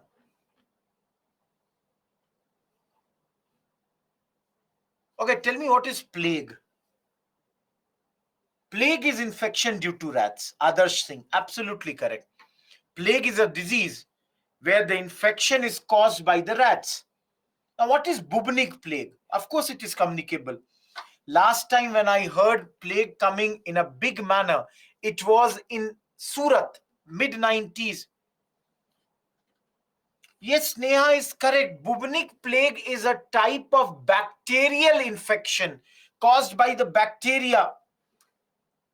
Abhinav, economic miseries, our economic problems, they are also exposing the exploitative character of the British rule at this point of time. Everyone, am I clear with this? All of you, am I clear with this?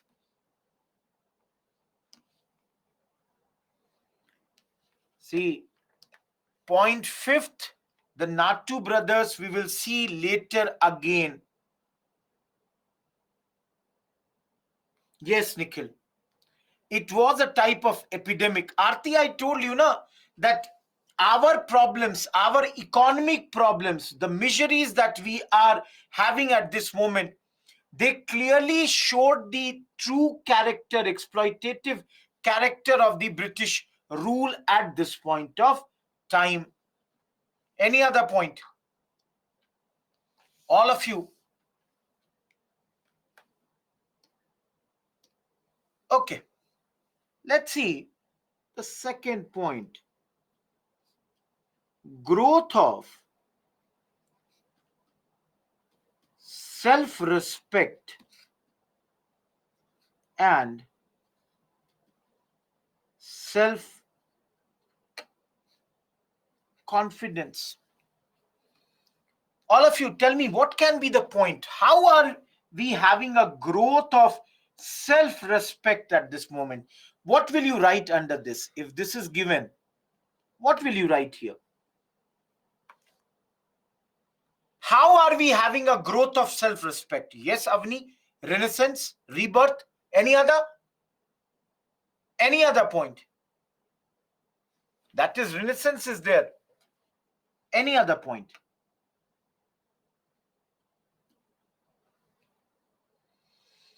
Shilpa, yes, the British behavior has shown that faith in our leaders, fed up of the atrocities. Absolutely, guys. The thing is, people got faith in our own capacity, in our capacity to develop our country in future. So the future development of our country.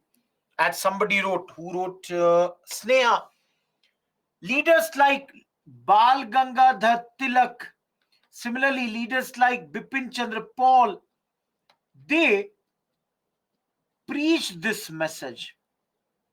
They gave this particular message to our people, to tell them about their capacity, to tell them that what all they can get.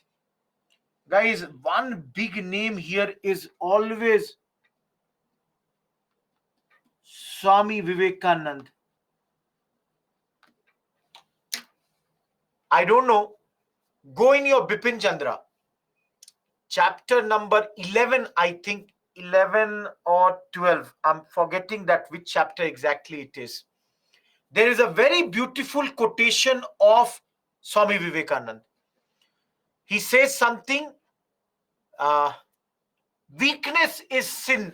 I can write some part of that. I don't remember the exact quotation. Bhavna is saying chapter 11. Guys, I don't remember the exact quotation, but there, he says something. If there is a sin in the world,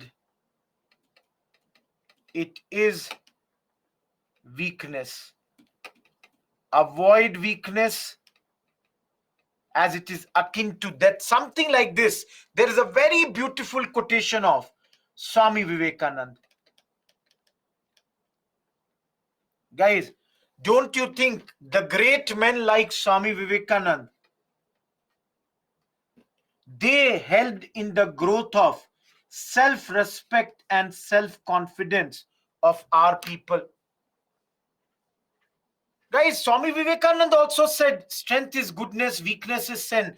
Dinesh, but there is a different quotation in the book. Please, you will see that quotation. Everyone,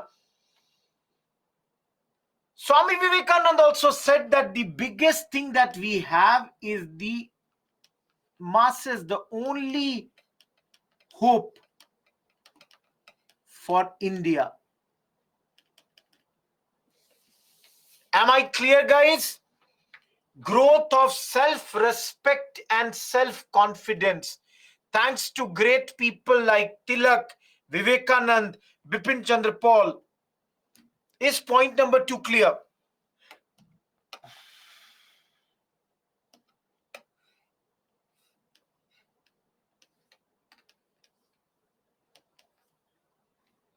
Point number 3, and this is growth of education and unemployment. Now, all of you, the British brought Western education to our country. Rohit Kumar took the Western education. But still, Rohit Kumar is unemployed. Please understand. Growth of education led to growth of educated Indians. But it also led to a problem. These educated Indians were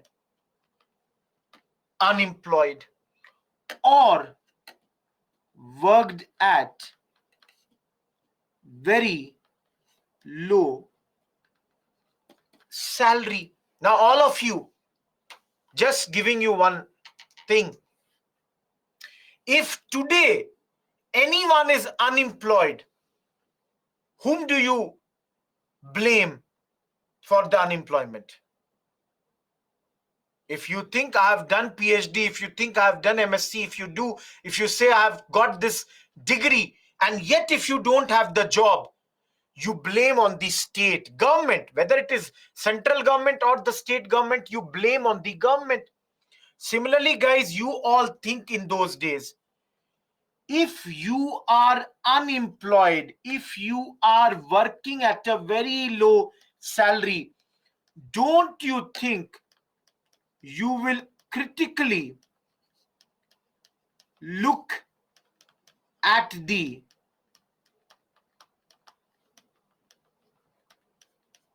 British rule? All of you tell me, will you look at it or not? Will you not blame the British that every wrong thing in your life is because of the British? Everybody believes? Look at the second part of this point only. See, the second part is, more the educated Indians, more is the influence of Western ideas, like idea of democracy, nationalism, radicalism. You all tell me now. Now I know what happened in French Revolution. I'm calling for liberty. I'm calling for equality. So I know what is democracy. I want the same thing to be given to Indians also. I'm an educated fellow. All of you, can you or do you understand the third point? Every one of you, do you understand the third point?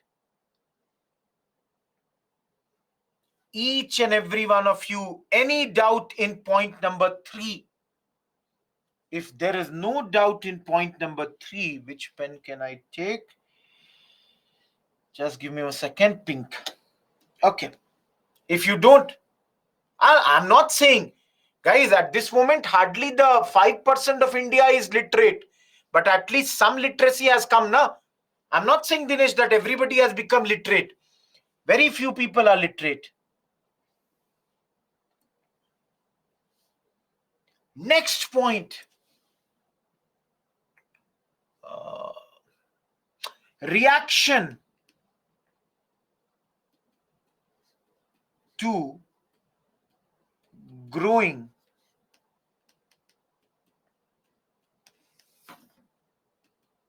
westernization. All of you, do you understand what is this point? Reaction to growing westernization. Do you understand this point?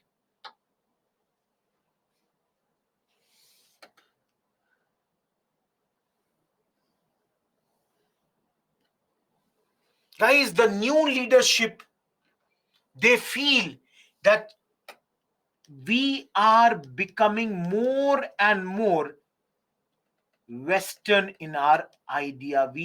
They are saying that there is excessive westernization. Now, guys, if there will be more westernization, what will happen? Our national identity, that will be lost. All of you think, no? All of you think Rohit Kumar, see, Rohit Kumar is speaking English language. English is not my first language. Is wearing a t-shirt, his dressing. In the break, wanted to eat pizza, pasta, wants to know the score of the cricket match. All this is what? A impression of the West over Rohit Kumar. All of you agree or not? All these cricket brought to us by the British. These fooding habits are not ours. This is not the dress that we used to do, or the language is not mine. So our leaders, they are worried that slowly and slowly there is an increasing amount of westernization on our people. Am I clear? I don't have to say, but let me, first of all, just give me a second. This is not needed.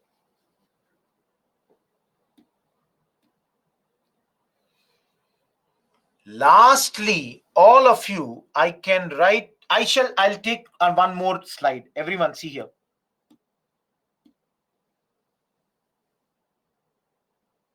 Yes, Nikhil, that's why I gave my own example. I cannot give anyone else's example. I've given it through my own example. Everyone, one big reason is dissatisfaction with the moderates. All of you, don't you think extremists are disappointed with the moderates? Extremists are saying the 3 P's. What are the 3 P's? We studied now. Prayer, petition, protest. They are saying it doesn't work. The 3 P's, they are not working. They were described as political mendicancy. Bhik mangna. They were said, no, no, no, don't go for these methods. Extremist leaders are saying, or I would rather say extremist leaders, they are disappointed with these. They are critical of these methods. They are saying, let us go for something else. What is that something else? Which the moderates, once they are replaced, extremists will do. All of you. One another point was there were a lot of international influence at this point of time. What are these international influences? Guys, Japan has become an industrial power. All of you tell me, how does Japan's becoming an industrial power change anything for us? All of you think, how does Japan's becoming an industrial power change anything for us?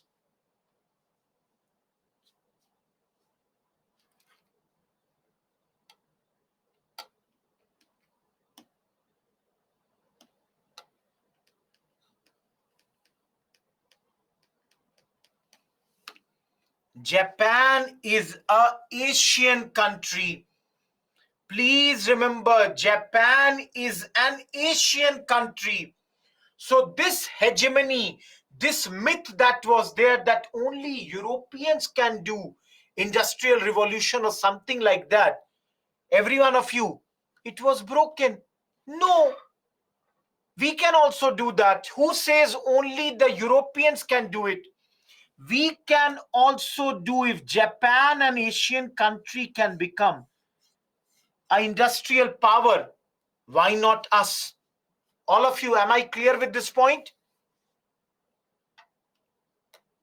Next point. Ethiopia defeated Italy in 1896. All of you again, Ethiopia, an African country, a country of the black people, they have defeated white people, the Europeans. If Ethiopia can do, why can't we? Similarly, Japan's victory over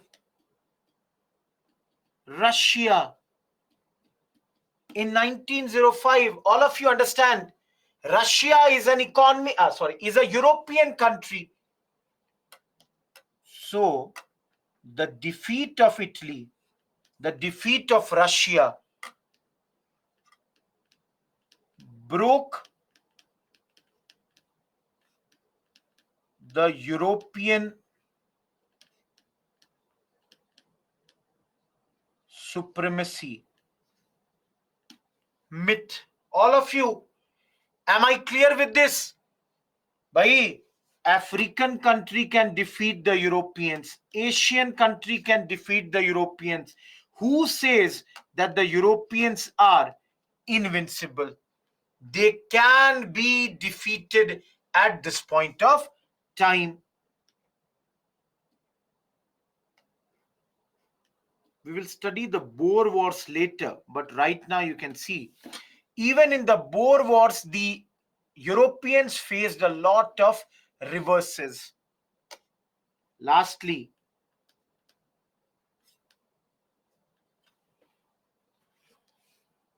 there were many nationalist movements at this point of time. In China, Turkey, Persia, Egypt, Russia. Guys, in all these countries, the common man was struggling against the ruling class. So the question is, if the people of those countries, they can fight against their rulers, why can't Indians? All of you, any doubt till here? We'll see, Dinesh, later. Anyways, these, international influence will be taught to you in world history. But we will see that later. Please, just giving you an idea. In these Boer wars, later you will see next week, Gandhiji is there only.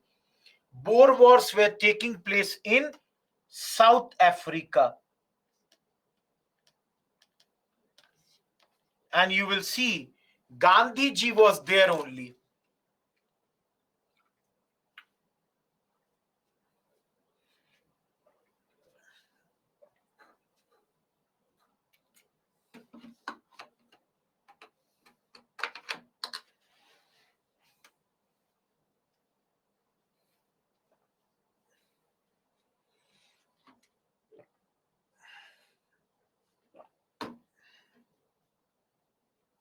All of you, last point is what? Last time it was Lytton, this one. This time it is the reactionary policies of Curzon. Curzon is the Governor General of India from 1898 till 1905. I've already mentioned Official Secrets Act.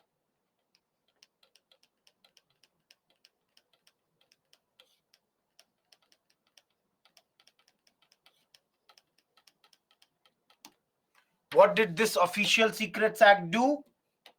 They curbed freedom of press. Similarly, in education chapter, we will see Indian Universities Act 1904. It gave greater government control over the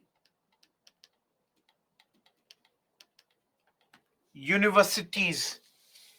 And our next topic is going to be partition of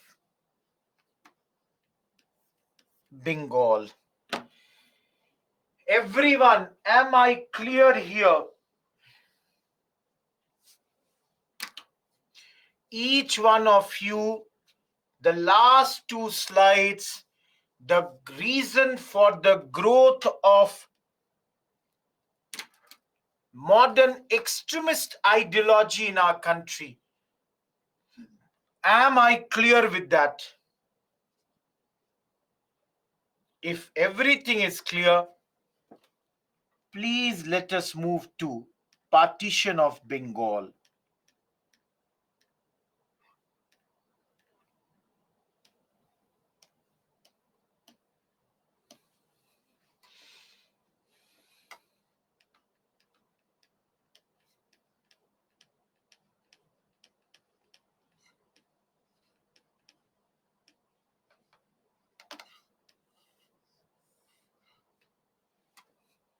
See, first of all, please understand,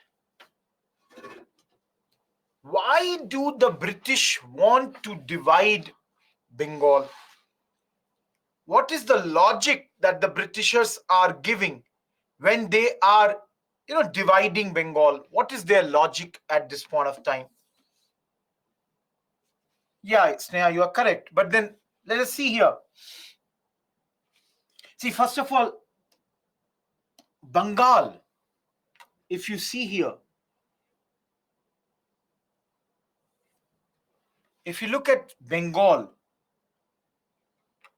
Bengal was some parts of Assam, not the whole, some parts, the entire Bangladesh, entire Bengal of India, the whole Bihar. In those days, there was no Jharkhand, so whole Jharkhand, total Odisha, and one or two districts of even Chhattisgarh. You know, map was not like these. So all this was there in those days. So the British, they said that, bhai, this Bengal is a very big state. The Britishers, they came to a conclusion that Bengal is a very big state, and as such, very difficult to manage the administration. Everyone, do you understand? This is the, if I say, British government explanation. But let me tell you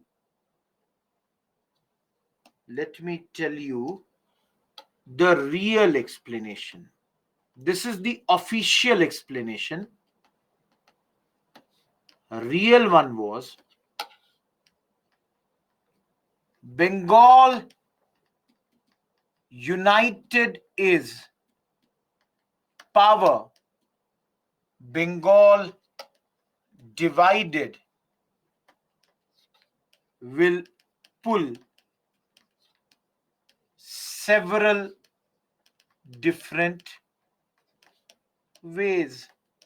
This is not my statement. It is the statement of Risley, who used to be the Home Secretary of India in those days. Risley is saying Bengal is right now united, and that's why it is very, very powerful. Once we divide it, the different portions, the parts will start moving in different directions. So you all can understand here,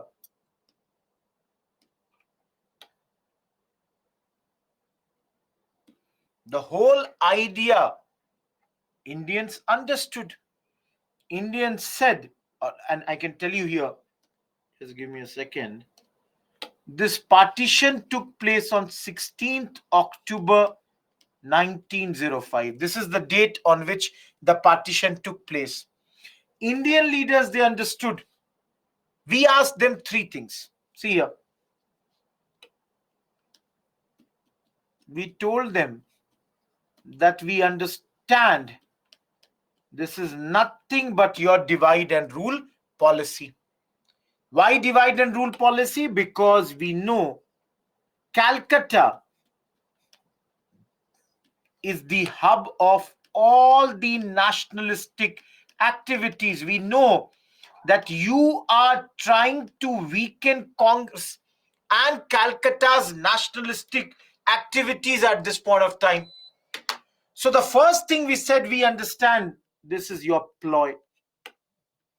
Number two, and I'll show you point number two in a minute, we understood the division has been done on the basis of religious and linguistic lines. We made it very, very clear. We totally understand the way you are dividing Bengal. It is nothing but on the basis of religion as well as language. And the number third point, we said, all of you, please listen to this point. If ease of administration was the only reason, then why was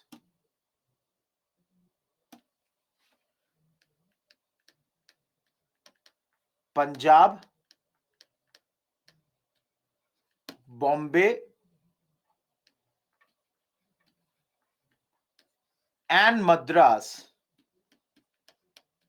not partitioned? Guys, if you are saying that, see, you are dividing Punjab because it is a very, very big province and you are having difficulty in ruling over Punjab, then Bombay is also very big. Bombay is present day Maharashtra, Bombay is present day Gujarat, Sindh, Punjab is present day India's Punjab, Haryana, Chandigarh, Himachal, there Pakistan's Punjab, Northwest Frontier Province. And even if you see here, Madras, parts of Kerala, Tamil Nadu, Karnataka, Andhra, all that is Madras. So if you are talking about administration's ease, why don't you divide these also at this point of time? Anyone, any doubt here till this point? All of you, is this totally clear?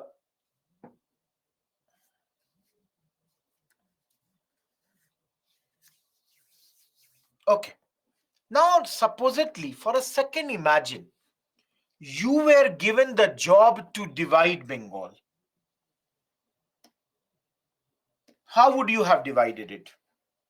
You might have taken these three portions on one side and the other side in the second side. But here what they did was they divided this in such a manner that Bengal would get divided on the basis of religion as well as on the basis of language. Now you will say, how on the basis of religion and on the basis of language? Let me tell you, two sides of Bengal, western and eastern. Now this side, 42 out of 54 million people, they were Hindus. This side, out of 18 out of 31 million, they were Muslims. Clearly, one side you have a Hindu majority population, another side you have a Muslim majority population. And if you see language, this side, 17 million people would be speaking Bengali and 37 million people would be speaking Hindi and Odia. Now all of you tell me, don't you think the Bengali people, who would be big number at this side also, because Bangladesh, Bengal, that would be Bengali speaking population, these Bengali speaking population, they would become minority on this side. Everyone, do you see how this partition has been done? Each one of you, do you clearly see how on the basis of language as well as religion, the people have been divided at this point of time? Any doubt with this, all of you?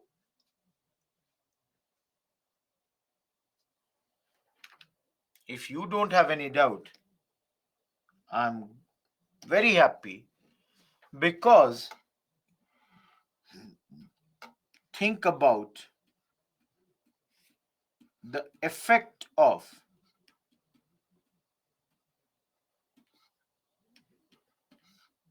demarcation here. You have divided the land. You have not only divided the land, you have divided the people. So basically, division on the basis of religion. So you have divided Hindu and Muslims. Similarly, you have created a divide on the basis of language. So you have Hindi, Odia, Bengali. There is a divide between all these people: Hindi speaking population, Odia speaking population, Bengali speaking population. There is a divide amongst them. Lastly, the fusion culture has been changed into a fission culture. What do we mean by fusion culture and fission culture? We mean by this that India, we are like a melting pot. People from different areas, they come, they merge, they bring some ideas of theirs, they take some ideas of us, and this way people have lived here for centuries. But here, rather than that, what has been done at this point is that we have been broken. In North India, we call it Ganga Jamuna Tehzeebi culture. Just like, the people of two, or the water of the two major rivers, come and merge with each other. But here, that's not happening. Everyone, am I clear? All of you, am I clear at this point of time?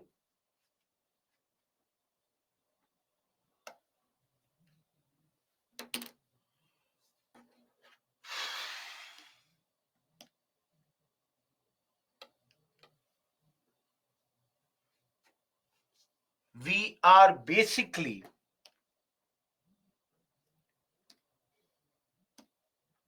done with the first part of this chapter.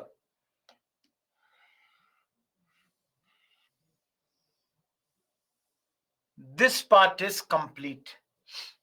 And we are now entering into a very, very big topic: the Swadeshi and the boycott movement. We are going to enter that part now.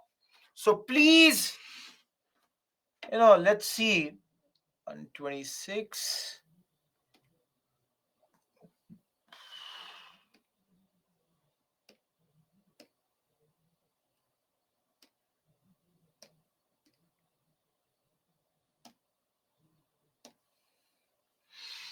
All of you understand.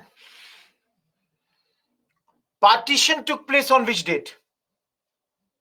Every one of you. Partition took place on which date?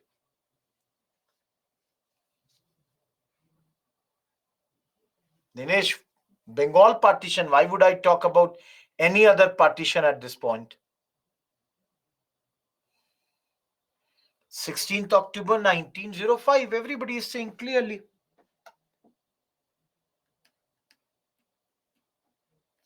News about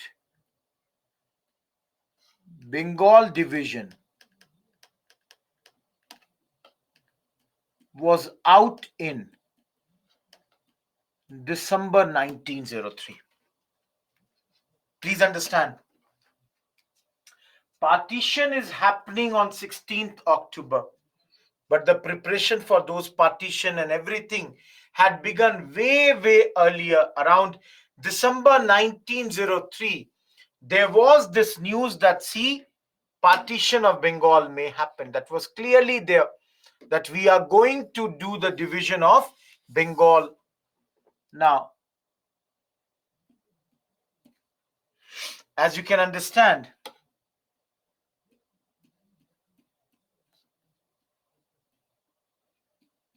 Surendranath Banerjee,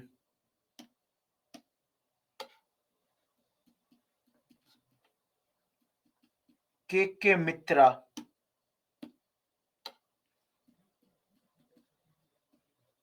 Prithvish Chandra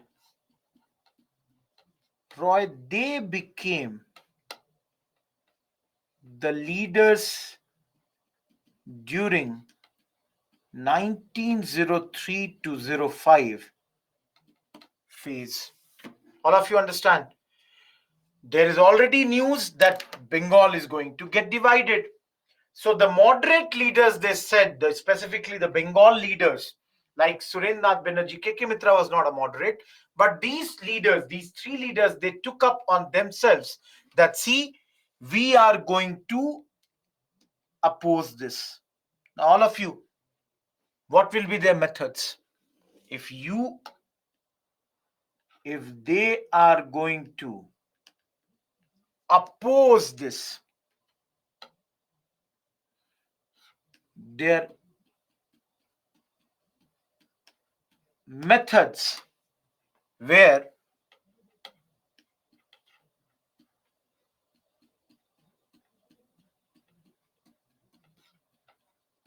petition to government,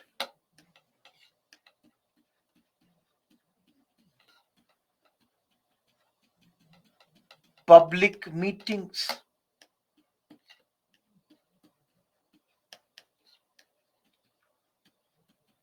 propaganda,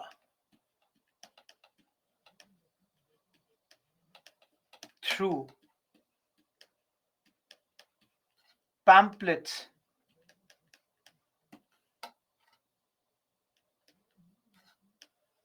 and newspapers like Hitabdi, Sanjeevani, Bengali.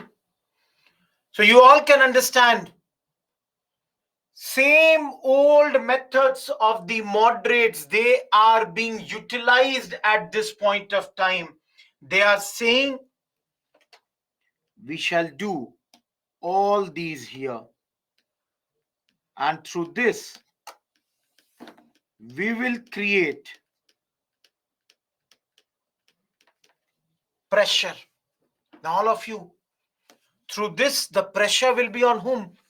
They are saying we will put pressure on the British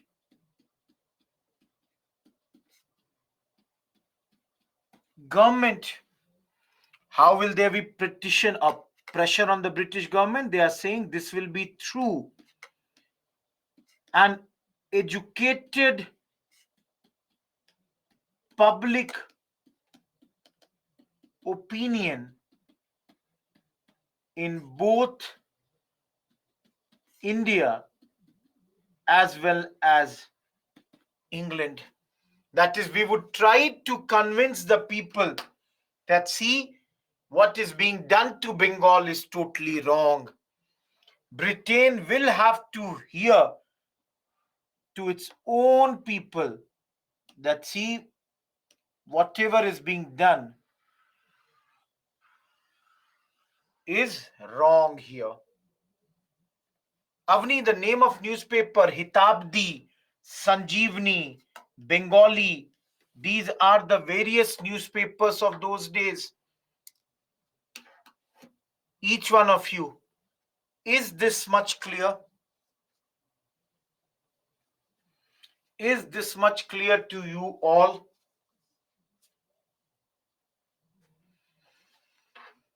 Guys, from December 1903, they started the work. And now we reached August 1905.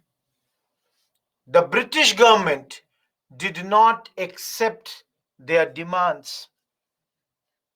That is why on 7th August 1905, please understand, this year's prelims question came directly from this line. 7th August 1905,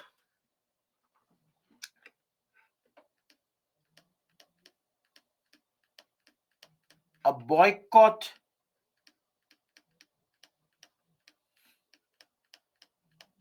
resolution was passed. A boycott resolution was passed at this point of time. Guys, I should write here. Just give me a second. We are entering into Swadeshi and boycott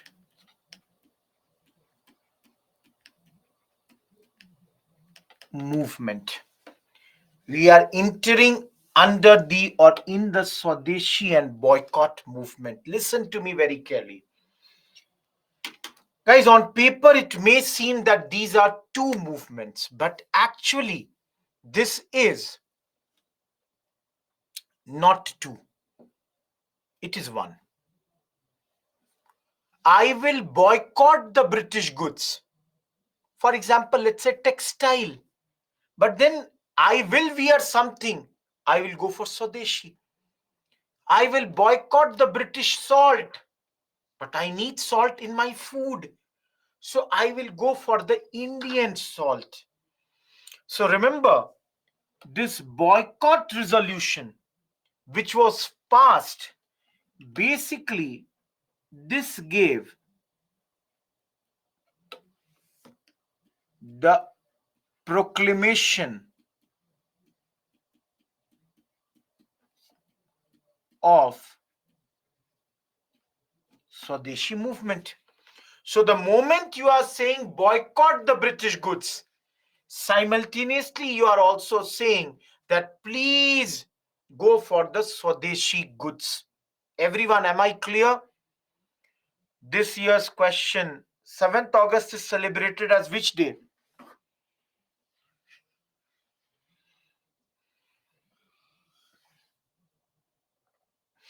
This year's prelims question was from this line of 7th August 1905. Yes, Inderpreet, you are correct. It is celebrated as the Handloom Day. So that shows, the commitment towards Atmanirbhar Bharat. That's why it is being celebrated like that. Now, you have proclaimed Swadeshi. So the people gathered in the town hall of Calcutta in those days, and here they formed, please remember this, Swadeshi Bandhav Samiti. The idea of Swadeshi Bandhav Samiti is nothing but to propagate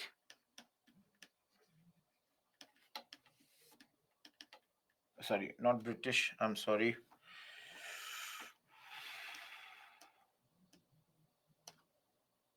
To propagate Indian, that means Swadeshi, goods as well as services. Town hall is a place, Avni. There the people gathered. Sanchit, which point are you asking? In the town hall, the people got gathered. Here the people gathered. And here they formed, the Swadeshi Bandhav Samiti. So it's a place for public gathering.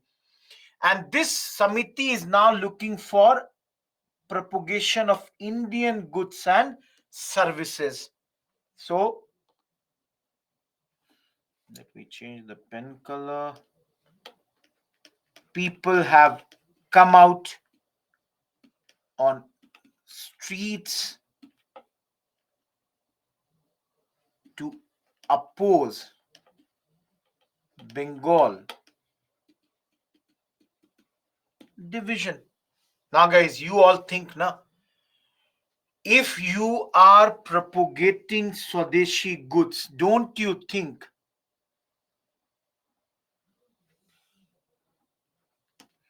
many local industries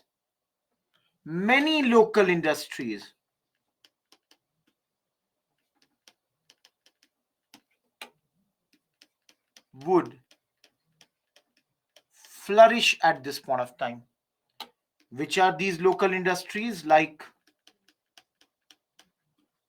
textile, glass, paper, all these local industries, they would come up at this point of time. They all are going to come up at this point of time. Not only this, these are goods. You can see these all are goods. You are also going to propagate Indian services. So you can see here, lawyers, they would resign from bar councils and rather use panchayats, which were used to basically hear the grievances of the people. We have studied this earlier also. Social boycott would be done at this moment. There would be social boycott. Again, the Britishers would be boycotted at this point of time by us. Last but not the least, for the first time, all of you can notice women, specifically the urban middle class,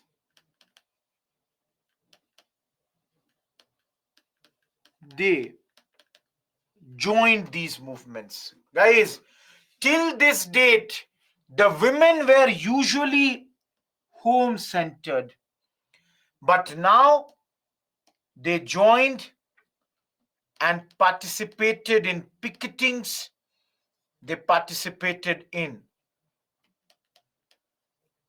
processions. They did all these things at this point of time. Am I clear till here? Any doubt till this point?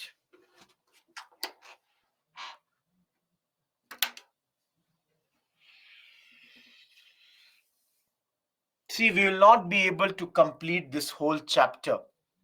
Procession Dhanya, you go, in a massive number of people, you go and you protest against something. So that's your procession. See, understand, 5 o'clock we'll have to take a break. So 5 to 5:30 we'll be going for a break. So we'll not be able to complete that in the next 8 minutes that we have. So after the break, we will continue with this Swadeshi and boycott movement only. And after the break, of course, this slide will not be there. We'll have to start with a new fresh PPT. So we shall start with the slide of students. That what was the contribution of the students in this particular protest. See, please understand, Sachin, the fact is at this point of time, slowly and slowly, in the urban areas, the Congress had become very, very strong. So, Congress leaders were always forward looking. They understood that 50% of the people, if they are sitting at homes, this will never help the movement. And if you want to grow the movement, you want to bring new elements, and that new element would be women. So the women participation Congress always wanted. That's why I said Kadambini Ganguly was given the chance to speak at that point of time. No, Gulam, please understand, I told you, you will have to understand that, even in prelims, in history questions also, some elements of current affairs do come. So again, I'm repeating, guys, not a lot of current affairs, but at least those current affairs which keep on coming in your this magazines and all, please cover it from there. See, and anyways, handloom question, by the look and the feel only, was a easy question. Part A was very easy. And we all know our present government talks about Atmanirbhar Bharat and all that. And the concept of Atmanirbharta, self-reliance, comes from this particular movement of Swadeshi and boycott only. So through that, Gulam, you had to guess it. Yeah, Gulam, you can go through the monthly magazines. There is a small portion for the, this thing also. What do you call? Current affairs of the history. Okay, so please understand, after we come back from the break, we will start from this particular slide. In the meantime, last 5 minutes, if there is one or two queries, let's take up the live call.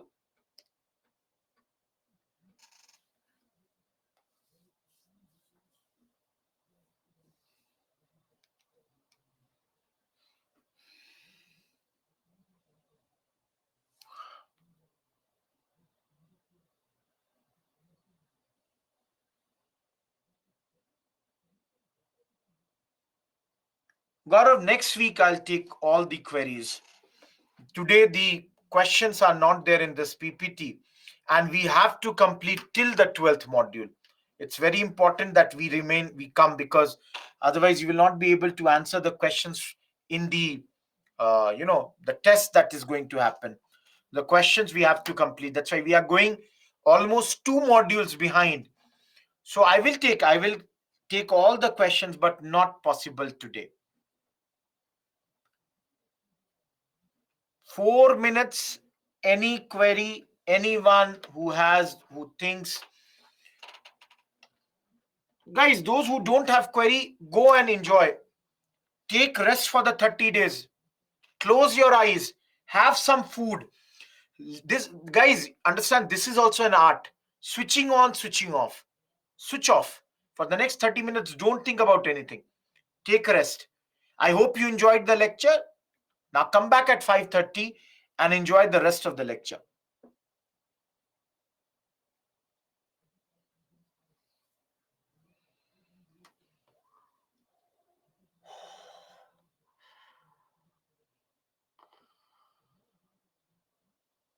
I'm waiting for anyone's query, any question, any doubt through the call.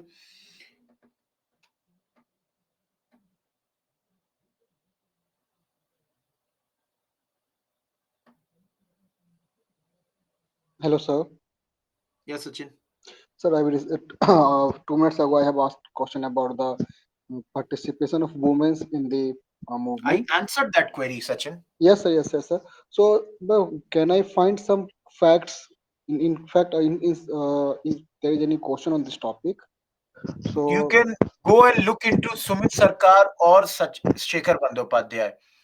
That would be the two source. Is history or optional? no, sir, no. My of sociology. Your optional is sociology, but I don't think then you would have those books. Yes, sir. Write the mail to me for Okay, sir. this. I will try to find out on my own, but I don't think Spectrum or Bipin Chandra has written any point on this. If in Shekhar Bandyopadhyay or Sumit Sarkar I get anything, I'll definitely pass So, it sir, on. in anyhow, I can collect some facts about the educational improvement, professional improvement of women of this time. So that will be No, sufficient. please, no, it's not needed. Please understand again. In 1911, hardly 5 to 6% Indians were literate. Now you only think, if 6% India is literate in 1911, how much of them would be women? Maybe 1% of women will be literate. You will get some examples, but that's, I don't think you will get. In fact, in sociology, you may get somewhere in the books like, in paper 2, you might get it some places, some study, but in history books, I don't think you will get this point. Okay, sir. Okay, sir, I will mail you, sir. Done, done. Thank you, Sachin. Thank you.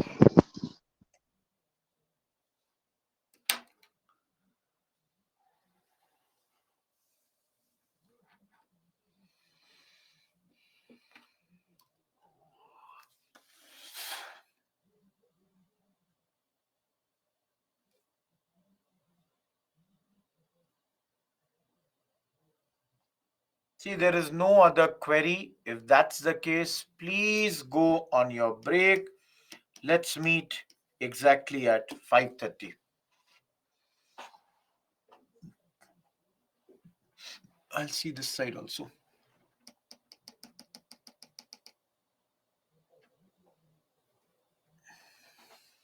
No, Hazira, you should read, you know, this thing, the, uh, you know, monthly magazine, the newspaper every day.